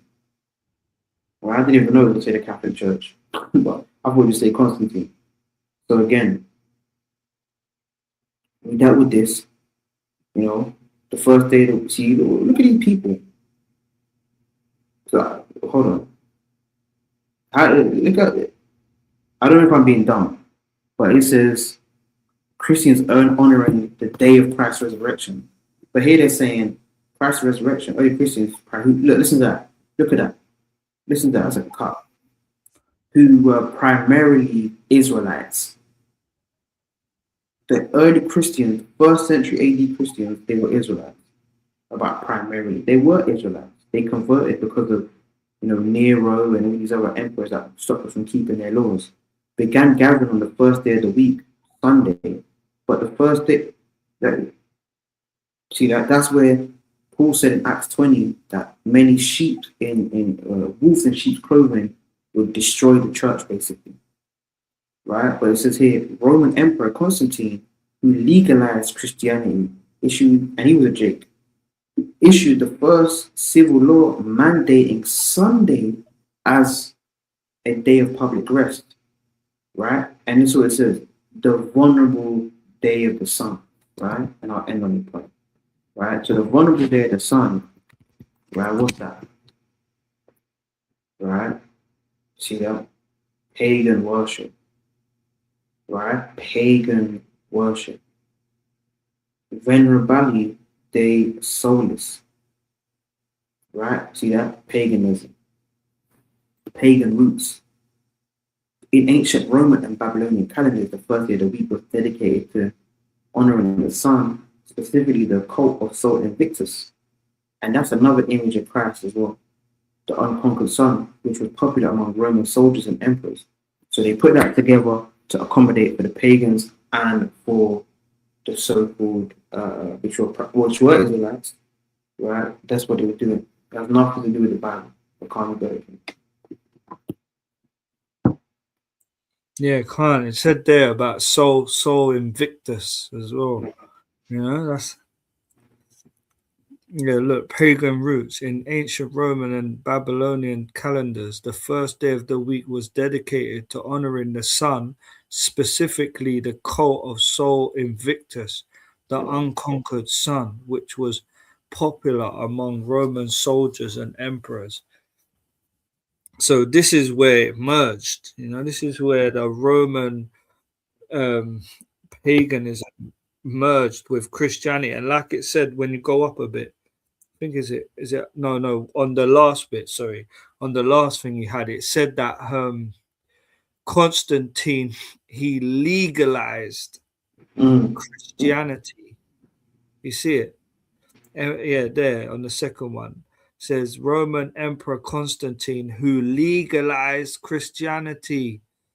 To legalize something means it was illegal, innit? Like something was off with the Christianity, because what he brought was, I think he brought the Trinity as well, innit? And then he changed the Sabbath to from Saturday to Sunday, if I'm correct.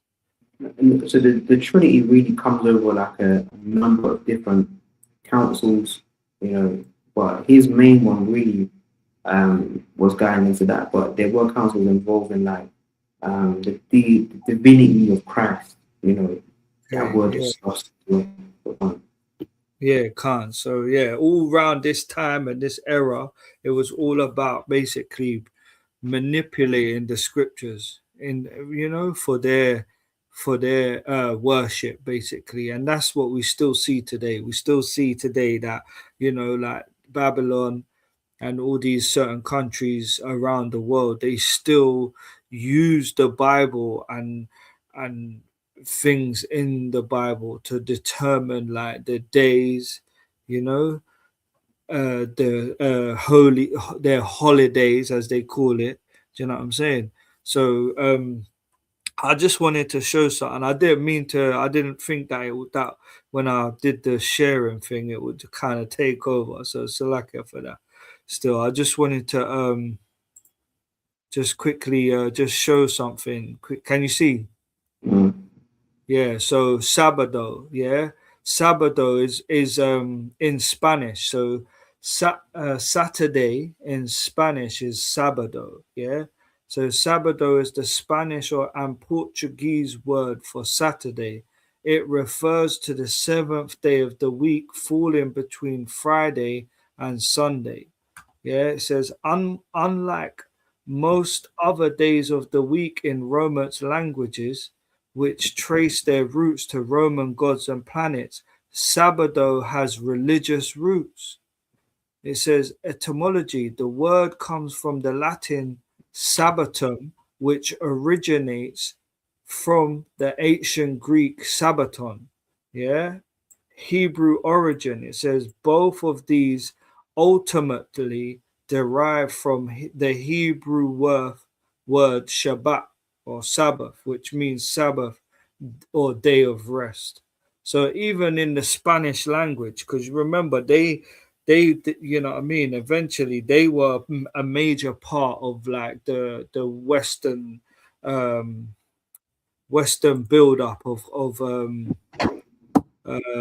what's it of like England and France and Spain were a major player in the even in America, in the Americas, and the dispersing of the Israelites, because even under King Isabel, was it Isabella, Queen Isabella and King Ferdinand, yeah, there was a decree like the Roman, was it the Papa Bull, where they went from, that's when Columbus went from Portugal or Spain around them areas to Americas, and so even this, just the whole point of that is even the language, the Spanish language holds some sort of you know truth in it, in that sense, when it comes to even just the word Saturday, because remember Saturday is a pagan Roman god, or was it called Saturn or something like Saturnalia. that. Yeah, Saturnalia. So it's like, even when you go into certain of the language, it still holds its weight in that sense. So I just wanted to get quickly Isaiah 56. That's it. I'll start.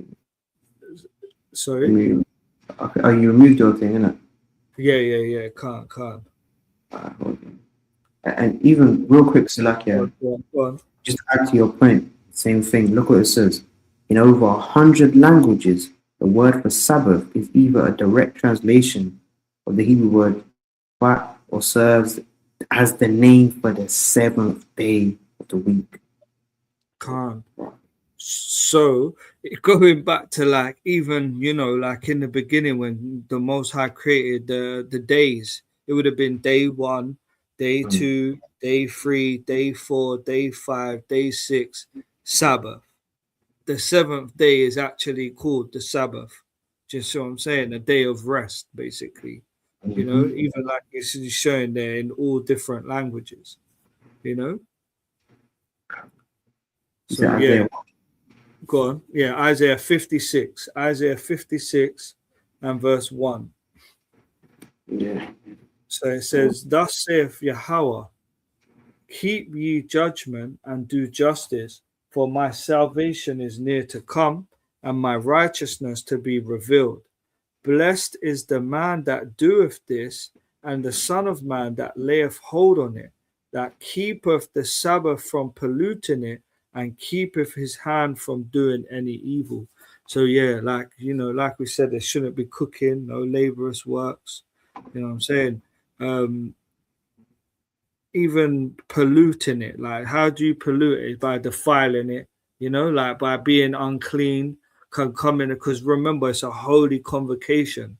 So when it's, there's certain laws that where, like if a man was unclean or a woman was unclean, they'll be set apart. They'd have to go outside of the congregation until they were clean again, and they'd have to give a sacrifice or an offering to the priest in order to make them clean. So that's a way of polluting it, by being unclean, by just, bringing evil. Like, and even like it says, and keep him his hand from doing any evil. So, evil is anything that is contrary to sound doctrine, and I'll get another one, another classic. So Isaiah 58.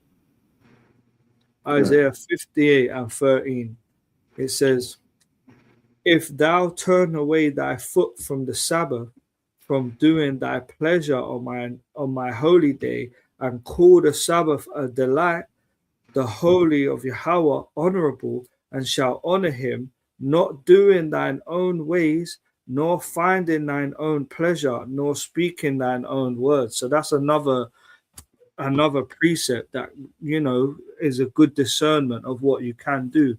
If you have pleasure, like if your pleasure is to watch basketball or watch football, or even play it, you shouldn't be doing that on the Sabbath day, because it's a pleasure to you. That is something that you delight in doing. That's another way of, even it says there, nor speaking thine own words. Really? And I mean, a lot of we're not perfect. We have to repent every day, but you could easily go off by saying just certain things on the Sabbath day that you really shouldn't be saying. The Sabbath day is strictly to keep it most high, and verse 14, it says, Then shalt thou delight thyself in Yahweh, and I will cause thee to ride upon the high places of the earth, and feed thee with the heritage of Jacob thy father, for the mouth of Yahweh have spoken it. So yeah, man, if we keep the Sabbath holy and we don't pollute it, we don't say our own words, we don't cook, we don't buy and sell, all these things are just another step in keeping it holy.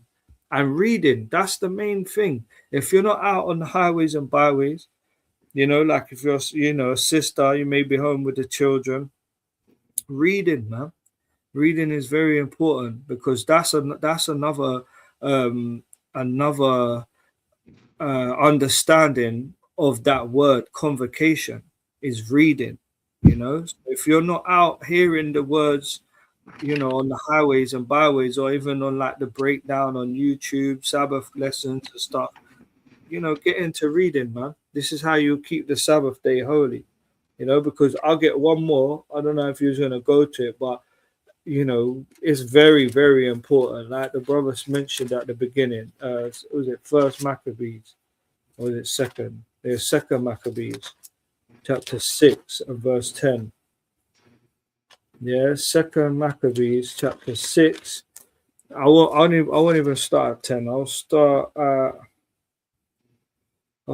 9. Yeah, I'll start at 9. So it says, and whoso would not conform themselves to the man of the Gentiles should be put to death, then might a man have seen the present misery. So right these times here, these heathens were trying to keep the Israelites from keeping their law, statutes, and commandments, which they always have done. They're trying to make them pollute the Sabbath, and just basically, if they didn't conform to their ways, they should be put to death. That was a law that was commanded by the king. I think it was Bacchus. Well, not no king weren't Bacchus, but the feast of Bacchus is what they were around that time. So it says, verse 10. It says, for there were two women brought who had circumcised their children, whom when they had openly led round about the city, the babes hanging at their breasts, they cast them down headlong from the wall. So even these women had their children circumcised, because that's another commandment. You know, we have to keep the it's like we have to keep the commandments. On the 8th day, every man child has to be circumcised. So verse 11, it says, and others that had ran together into caves nearby to keep the Sabbath day secretly, being discovered to Philip, were all burnt together, because they made a conscience to help themselves for the honor of the most sacred day. So even these, you got to think about this. This is, at these times here, just to even say you were a Jew, or to even keep certain commandments, say like, they sacrificed a swine on and everyone had to eat it. If you didn't eat it, you were put to death. That's what was happening at these times here. So it was the most sacred day. They actually went together into a cave just so that they could keep the Sabbath day secretly, only for them to have been discovered and burnt alive. Do you know what I'm saying? That's how important that we should be keeping this. If this is what our forefathers and foremothers were doing just to keep the Sabbath day, and now, you have liberty to actually just keep it holy, stay at home if you're not out, congregate with brothers, like-minded brothers, then, I don't know what to say. And I just wanted to bring one more as well. One more. No, do you know what? Yeah, no, you got it. You got it, King. You got it. And tells you there the most sacred day. That's the highest day, right? And why do we say it's the highest day? Hey, because the Bible says so. Right? We're not just making it up, right? And we don't want to have that spirit to neglect. And this is in the Ten Commandments. Man. This is in the Ten Commandments.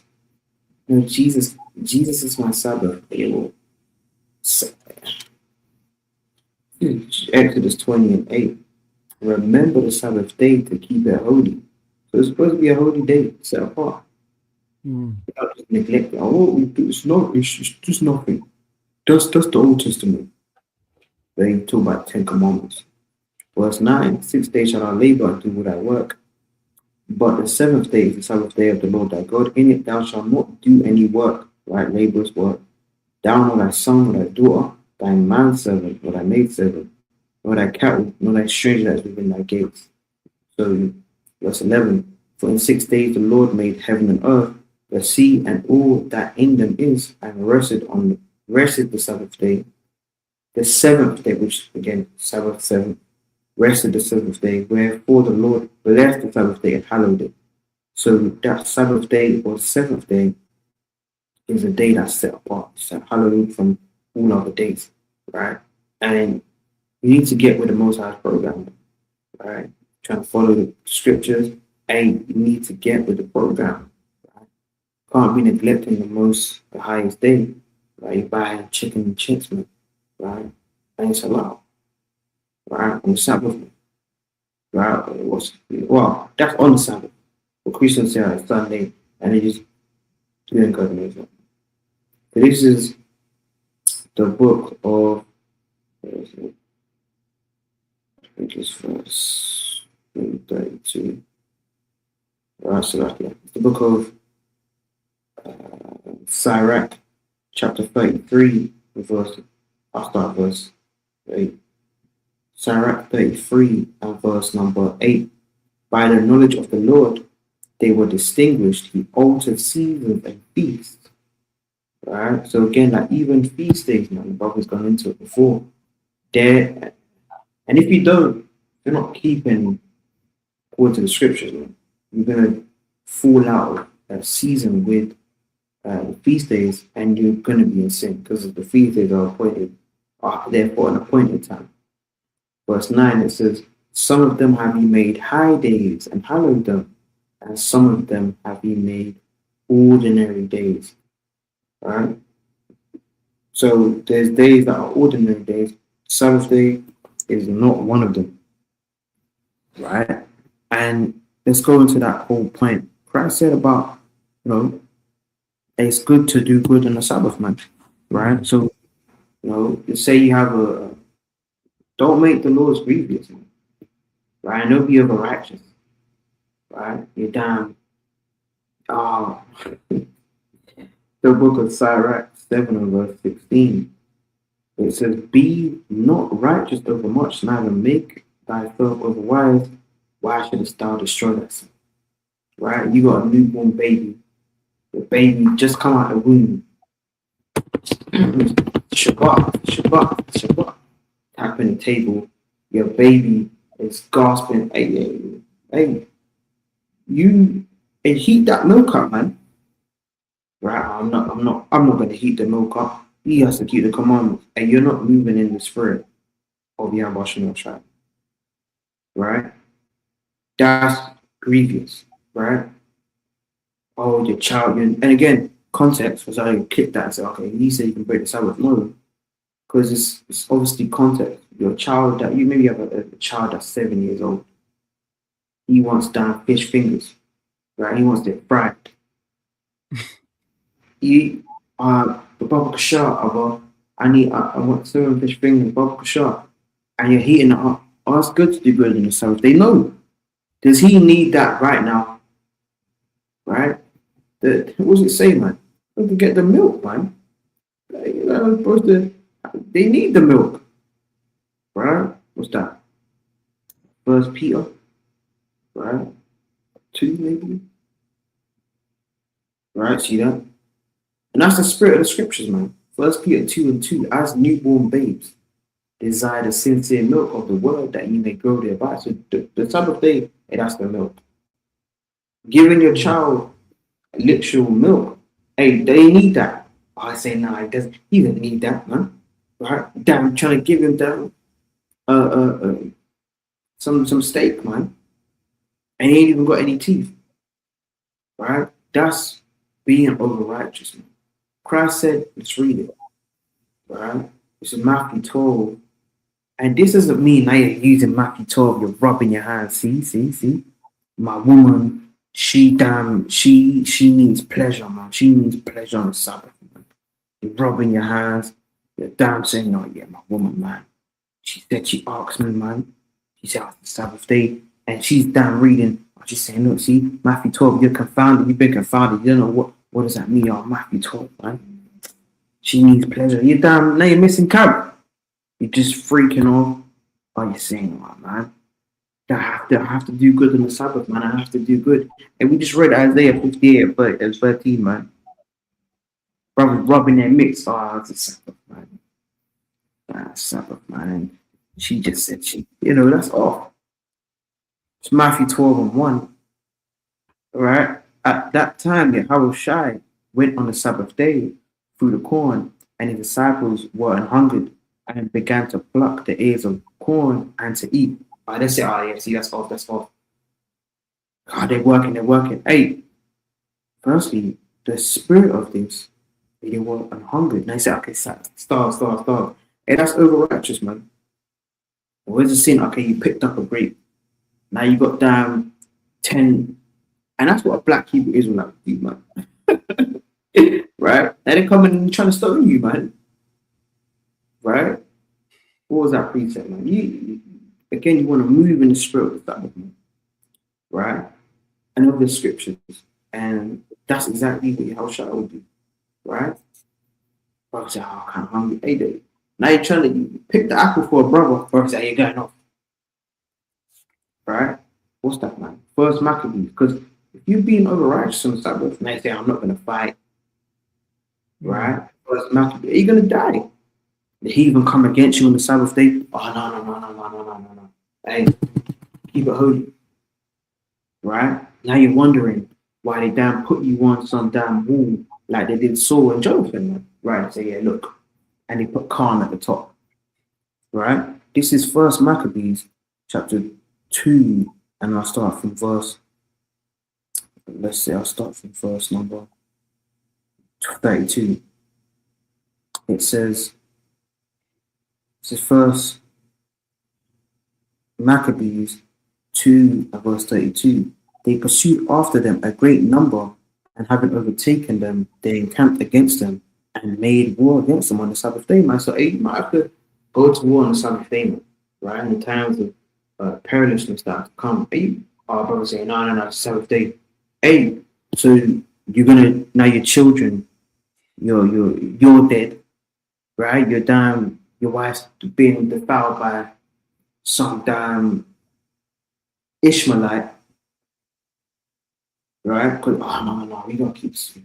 Hey, they went to war on the Sabbath, man. And they said unto them, let that which you have done hitherto suffice, come forth and do according to the king, and do according to the commandment of the king, and you shall live, right? Then one, but I'll read on actually. But they said we will not come forth. Now we do the king's commandment to profane the Sabbath day, man. So they said that, hey, we ain't doing that. We ain't getting down with the damn image of the beast, right? Let's go back to the more on this, right? Jumping down, I'll read verse. There's way more on this one, right? It says, I'm gonna jump down. Look, see that? I saw verse 36. It says, howbeit they answered them not, neither cast they a stone at them, nor stopped the places where they lay hid. It says verse 37. But said, let us die all in our innocency. Heaven and earth shall testify for us that you put us to death wrongfully. So they said, let us die. Because we don't want to break the Sabbath. Hey, you better get down, man. Right? It says, so they rose up against them in battle on the Sabbath, and they slew them with their wives and their children. See that? No mercy. And children and their cattle to the number of 1,000 people. You see that? So, hey, I say, hey, it's good to do good on the Sabbath, man. Right? So go back to Matthew 12, verse 2. But when the Pharisees saw it, they said, behold, thy disciples do that which is lawful to do upon the Sabbath day. What was that? What was that to do? Because, hey, what didn't the high priest give David the hallowed bread? Right? I said, he's off. Hey, that's the first thing. Hey, the high priest, hey, he knows the law. And the high priest, obviously, we know, hey, that's really Yahushua. Right? It says, verse 3. But he said unto them, have you not read what David did when he was an hungered, and they that were with him, right? Because David's men, they were hungry, man. And you had, I think it's Nabal, right? And I'm not trying to give these guys no food. They got starved, right? They're off. Who's David? I don't know David. Hey, you read that? I think that's in 1 Samuel 25, man. Right? He's I think it's 1 Samuel. Who's David, man? I don't know David. Right? It says, verse 4, how he entered into the house of Yahweh and did eat the showbread, which was not lawful for him to eat, neither for them which were with him, but only for the priests. Right? And what's the spirit of that, man? Right? That's literally fulfilling the whole. That's keeping the commandments Oh, no, not going to give it to him. Not going to give it to him. Oh, don't give him that. And he needs that. He's hungry. Trying to be righteous. This is Proverbs 3 and verse 27. And this is the spirit of the Lord as well. Withhold not good from them to whom it is due. And David was righteous. And even Saul, who was the king, trying to kill David, and he said, hey, this guy, he said, yeah, this guy is mine. He said, Salakia, like, he said, yeah, you're going to be the king. So withhold not good from them to whom it is due, when it is in the power of thy hand to do it. I said, no, my child, let my child starve. And again, I want to say child, because again, if your child's obviously, no longer, they're weaned off of the milk, rather, you would have prepared, they got teeth, they can eat food, man. They can drink orange juice, the cartons, right? It says, verse 28, say not unto thy neighbor, go and come again, and tomorrow I will give it when thou hast it by thee. Imagine the priest said, oh, nah, man, come out of it. That would have been, that's not the right spirit to be in. Right? That's not the right spirit to be in. It says, devise not evil against thy neighbor, seeing he dwelleth securely by thee. So, and even verse 30, strive not with a man without cause if he have done thee no harm. Because what did David do? Did David do anything to the high priest? And the high priest knows the law, right? So, I'll get a few more and I'll pass it to you, right? This is James 2, right? Another one. People say, oh, faith. I believe. I just believe. Just believe. Just believe the Most High is going to give you food, right? This is James 2, and I'll start at verse. And this is the spirit that's contrary to what the scriptures actually say. This is James 2 and 15. If a brother or sister be naked and destitute of daily food, you see that's the spirit of what the commandments teach. Right? It says, and one of you, verse 16, and one of you say unto them, depart in peace, be ye warm and filled, notwithstanding, ye give them not those things which are needful to the body. What doeth it profit? It profits, like it. Now you're saying, okay, you're saying, look, you're trying to pray for him. You're doing this. Okay, brother, let's bow our heads. Let's pray. These times, you got a turkey bacon sandwich, right, in your pocket, right? You got 3 cornettos in an ice cool bag, a Mirinda, strawberry Mirinda, right? Fries, they're a bit cold. You're saying, let's just pray together. Let's pray that the most, and you're doing this. You don't even know where this comes from. You're doing this. Yeah, let's pray. Let's pray that Jesus is going to help us find you food. Brother, give the guy some food, man. Right? We see people like camp, hey, give them food, man. Right? You need food, you know that you need, hey, here you go. All right, let's pray. Let's pray. Jesus, right? See that? It says, verse 17, so like even so faith, if it have not works, is dead being alone. Oh yeah, brother, Jesus, and you're trying to hold this guy's hand. He don't want to hold your hand, man. He's hungry. Right? So going back to Matthew 12, and I'll pass it. It says, and I'll read it in 1 Samuel, then I'll pass it. Right? Matthew 12 and 5. Or have you not read in the law how that on the Sabbath day the priests in the temple profane the Sabbath and are blameless? And the priests, they were carrying out the works of the Most High. I believe that's in 1 Chronicles chapter 9. Right? That was a commandment for them to do that. They were cooking as well. No, they were cooking because there were the sacrifices and the offerings that were presented, right? You read through Leviticus, you read through Numbers 28. There were morning and daily sacrifices that were, to be done, right? So they were blameless in doing that because that's them doing the things that are rendered unto the Most High, right? It says, but I say unto you, there's one, that in this place there's one greater than the temple. I was talking about Yahushua, right? Because we're not only carnal, right? But I'll read it in 1 Samuel. Right, and then I'll pass it to the Bible. Right, this is 1 Samuel chapter 21. Right, 1 Samuel 21, right, and verse And again, all the precepts, the Bible's in the volume of the book, it's going to line up. This is First Samuel. And this is another point. First Samuel 21 and 4. I start 3. It says, now therefore what is under thy hand, give me 5 loaves of bread in my hand, or what there is present. So they ate, it said, give your brother, if he's destitute of daily food, they give him. It says verse 4. And the priest answered David and said, there is no common bread. So, I believe that would be like a bread that they could eat under mine hand, but there is hallowed bread, if the young men have kept themselves at least from women. So, and Lord William will touch on this after you finish your points on this, those sects on the Sabbath. Right? Lord William will touch on that. But they're at least they've kept themselves from women. Right? They haven't laid down with women. Verse 5. And David answered the priest and said unto them, of a truth, women have been kept from us about these 3 days, since I came out, and the vessels of the young men are holy, and the bread is in a manner common, yea, though it was sanctified this day in a vessel.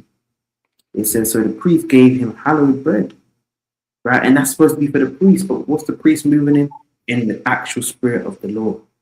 For there was no bread there, but the shewbread that was taken from before the Lord to put hot bread in the day when it was taken away.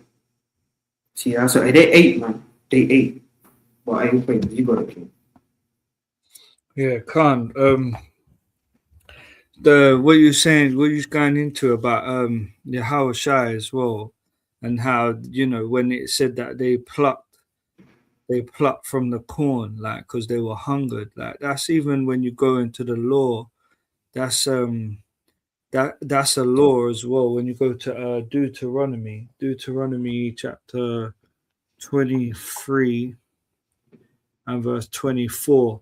So Deuteronomy 23:24, it says, when thou comest into thy neighbor's vineyard, then thou mayest eat grapes thy fill at thine own pleasure, but thou shalt not put any in thy vessel. When thou comest unto the standing corn of thy neighbors, then thou mayest pluck the ears with thine hand, but thou shalt not move a sickle unto thy neighbor's standing corn. So yeah, obviously that's what they did. They plucked it. They didn't put anything in their vessel. They just had what they did. They took what they needed to eat there and then because they were hungry. So when they were getting onto them about, like you're doing that, uh, what's not lawful on the Sabbath day, they wasn't actually harvesting. There's no sin in going and plucking some corn or like some of your grain on that day to eat. Do you know what I'm saying? But harvesting it, putting the sickle to it, putting it in a basket, all of that, that's laboring. That's like harvesting your crop. So really and truly, he just by this law alone, he wasn't actually doing any work. He was just eating because they were hungry. Do you know what I'm saying? That's pretty plain. But obviously, how the Pharisees and even some of our own people at that time, they just yeah, it was just ordained for them to be against Christ when he came through, because they were so caught up in the customs and the nowadays. And that's how it is now as well. Like, a lot of our people are caught up in this life, and the customs of this life, where even when they find out the truth and they find out certain laws and commandments, it is grievous to them because it doesn't fit in with their lifestyle. Do you know what I'm saying? They'll have to turn away from certain things. But I wanted to go into like Maccabees, because you brought out Maccabees, and that's always what the heathen want to do. They always want to come. They know that we keep the Sabbath day, so they will always come and try a thing on the Sabbath. So there's another account as well. Was it First Maccabees? I think it's 9 and verse. I'll start at 31.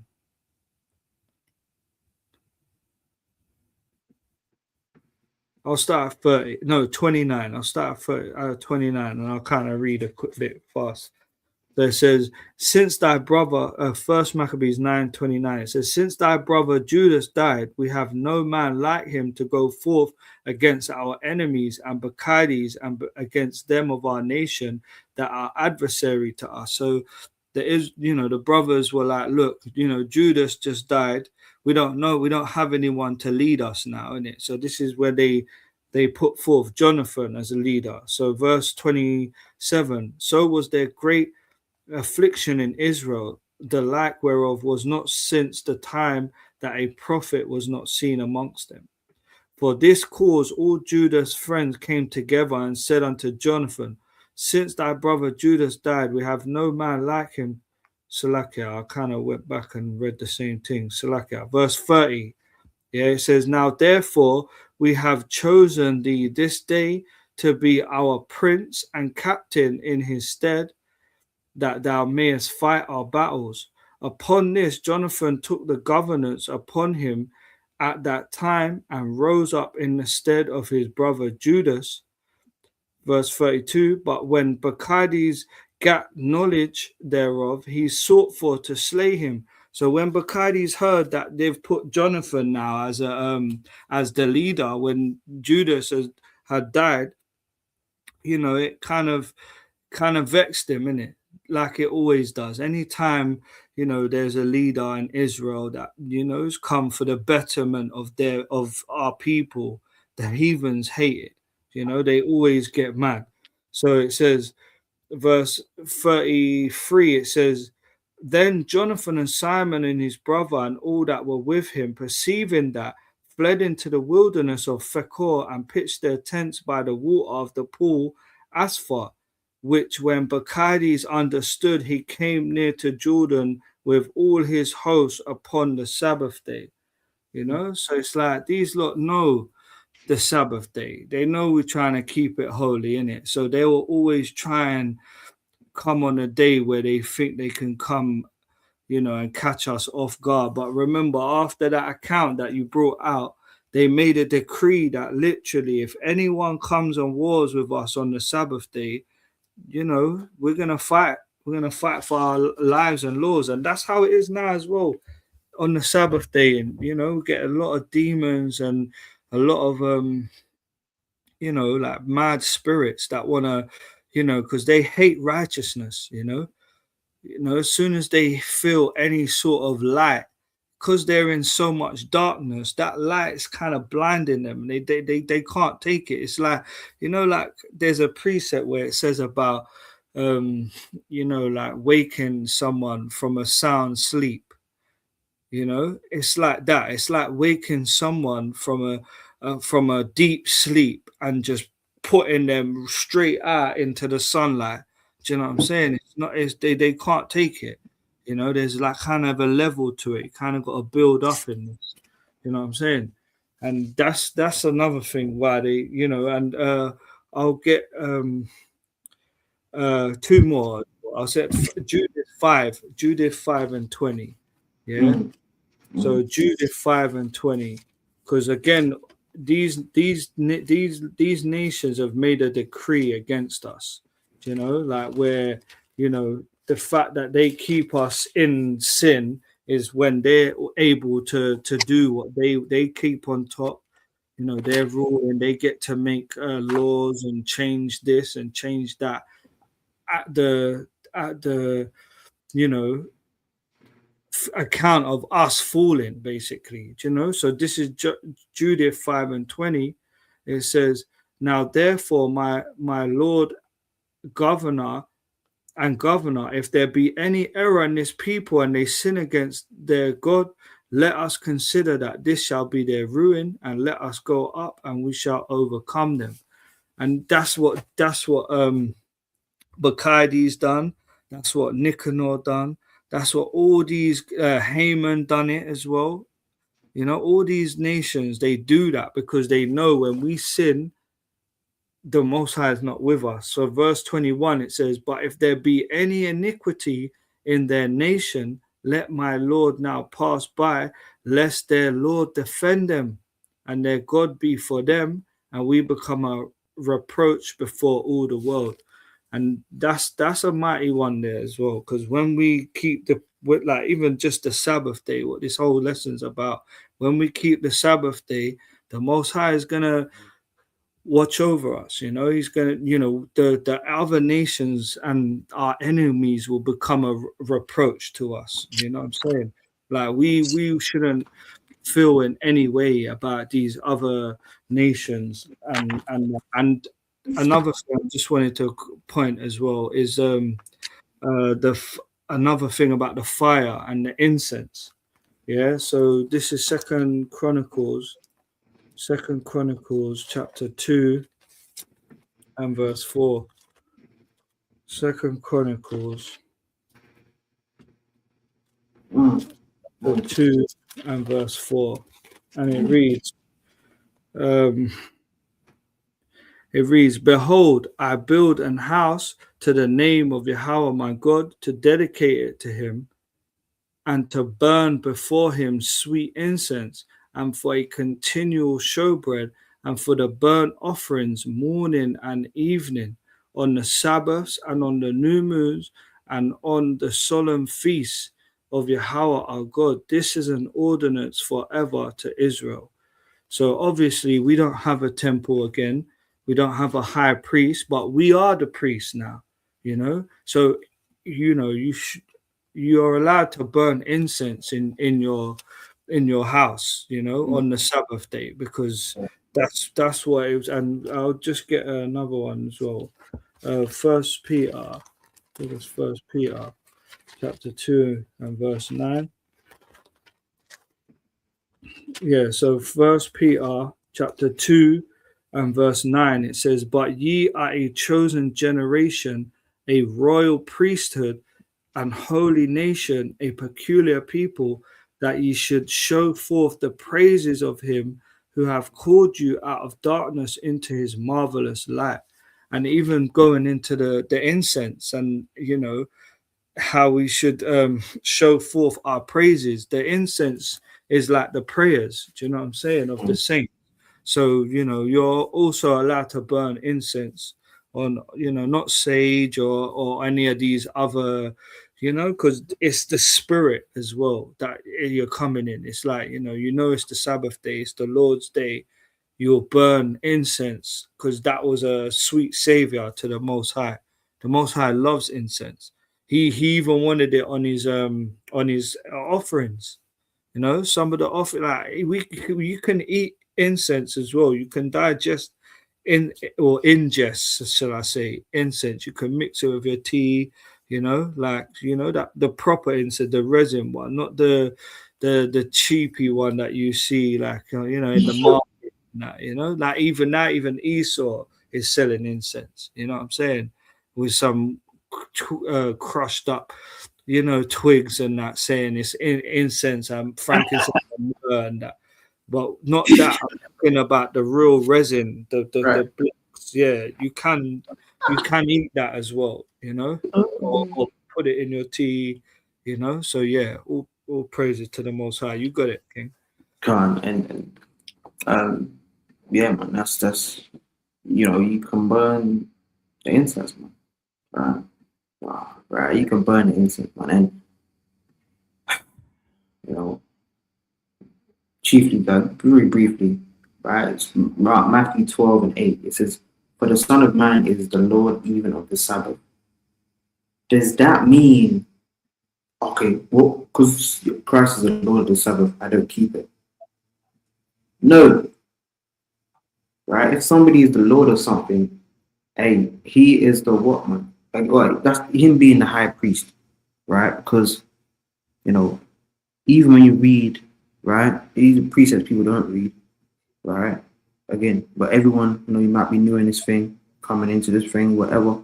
And you might be new, man, but hey, he is the Lord over the Sabbath, man, right? The Most High is not coming down, and he's now Most High kind of pushing down Uriel. Hey, move, man. Hold your salaki, right? You pushing Christ is kind of, oh my gosh, right? He's not doing that, right? This is Ezekiel 46 and verse 1. Thus saith the Lord God, the gate of the inner court, right? that looketh toward the east shall be shut the 6 working days. But on the Sabbath it shall be open, and in the new moon it shall be open, right? Because hey, all the people they're gonna come and worship, right? And even the nations, man. I think was it in Zechariah, they don't want to come and keep certain feast days, and they ain't gonna get no rain, right? Getting excited, right? So Zechariah, right? I think it's Zechariah. Zechariah 14,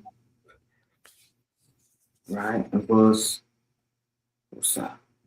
Uh, Yeah, yeah, see that? 16. The water. Zechariah 14, and I'll start from, see that? Where it says, here, it says Zechariah 14, verse,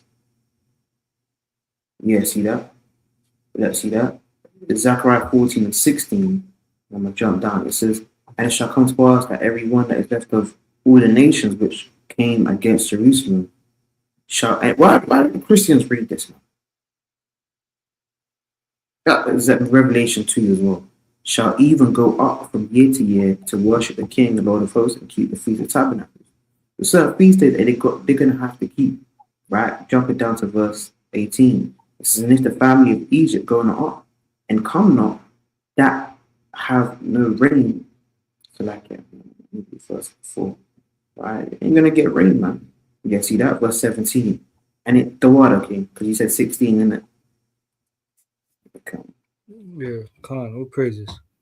Zechariah 14 and 16, and it shall be that whoso will not come up with all the families of the earth unto Jerusalem to worship the King, the Lord of hosts, even upon them shall be no rain. See that?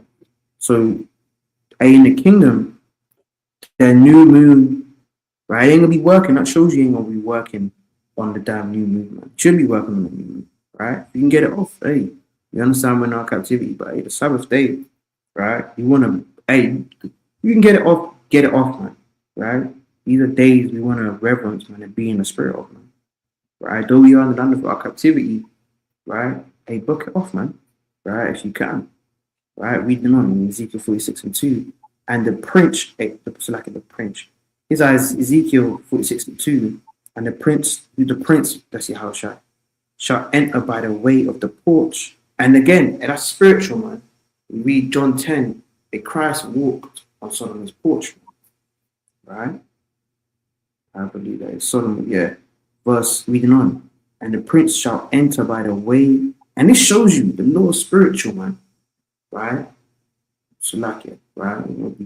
Kind of, all right. John 10 and verse number, not John 10.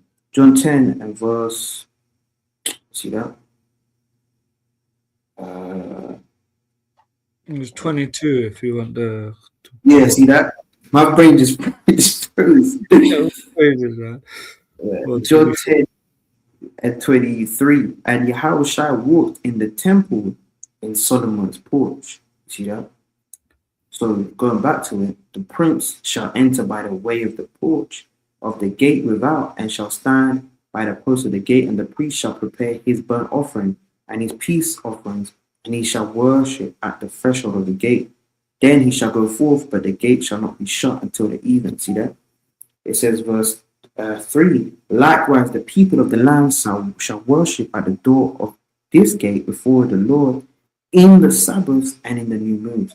So in the kingdom, you're going to be keeping the commandments, right? You're going to be keeping the Sabbath day, but you don't want to keep it now, right? But hey, and real quick, see the brother Shalom Sapir, he kind of put some precepts in, right?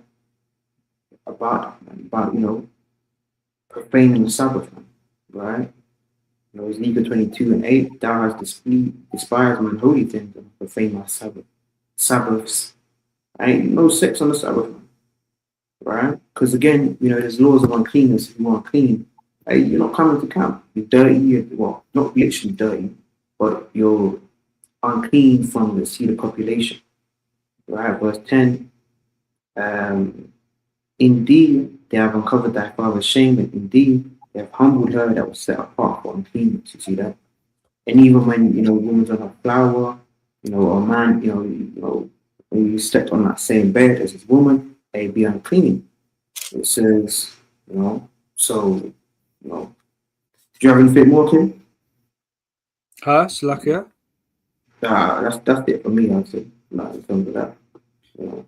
Yeah, no, I was just going to that law you just brought out, Leviticus 15. It says Leviticus 15 and verse 16. It says, and if any man's seed of copulation go out from him, then he shall wash all his flesh in water and be unclean until the even. And every garment and every skin whereon is the seed of copulation shall be washed with water and be unclean until the even. So yeah, if you was unclean, you can't be coming around the brothers, man. Yeah. And the same with the sisters as well, you know. But one last precept as well. Um, it's Jeremiah 17. So last point, my brother. Hey, right? Trying to bring in burdens, man. This is Jeremiah 17 and 21. Thus saith the Lord, take heed to yourselves and bear no burden on the Sabbath, nor bring it in by the gates of Jerusalem. Right? Neither carry forth a burden out of your house on the Sabbath day, neither do you any work, but hallow the Sabbath day as I commanded your fathers. So, hey, straight up and down. Ain't no damn freaking off, man. Right? You have 6 other days where you can lay down with your woman, right? Because that's due benevolence, Hebrews 13 and 4, right? But you want to done every day of the week. Shabbat, make it holy. This is how we make it holy. That's all, right? You can't go again. Um, nah, it's wait. I just wanted to get another one about Miriam, about Miriam when she became leprous. Mm-hmm.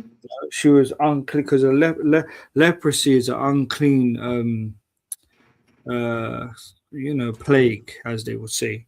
So Numbers 12 and um, verse 10, I'll start at. It says, and the cloud departed from off the tabernacle, and behold, Miriam became leprous, white as snow. And Aaron looked upon Miriam, and behold, she was leprous. And Aaron said unto Moses, alas, my Lord, I beseech thee, lay not the sin upon us, wherein we have done foolishly, and wherein we have sinned. Let her not be as one dead, of whom the flesh is half consumed, when he cometh out of his mother's womb. And Moses cried unto the Lord, saying, heal her now, O God, I beseech thee. You know? And skip to verse 13. Well, no, let me just carry on. So like verse 14, it says, and Yahweh said unto Moses, if her father had but spit in her face, should she not be ashamed 7 days?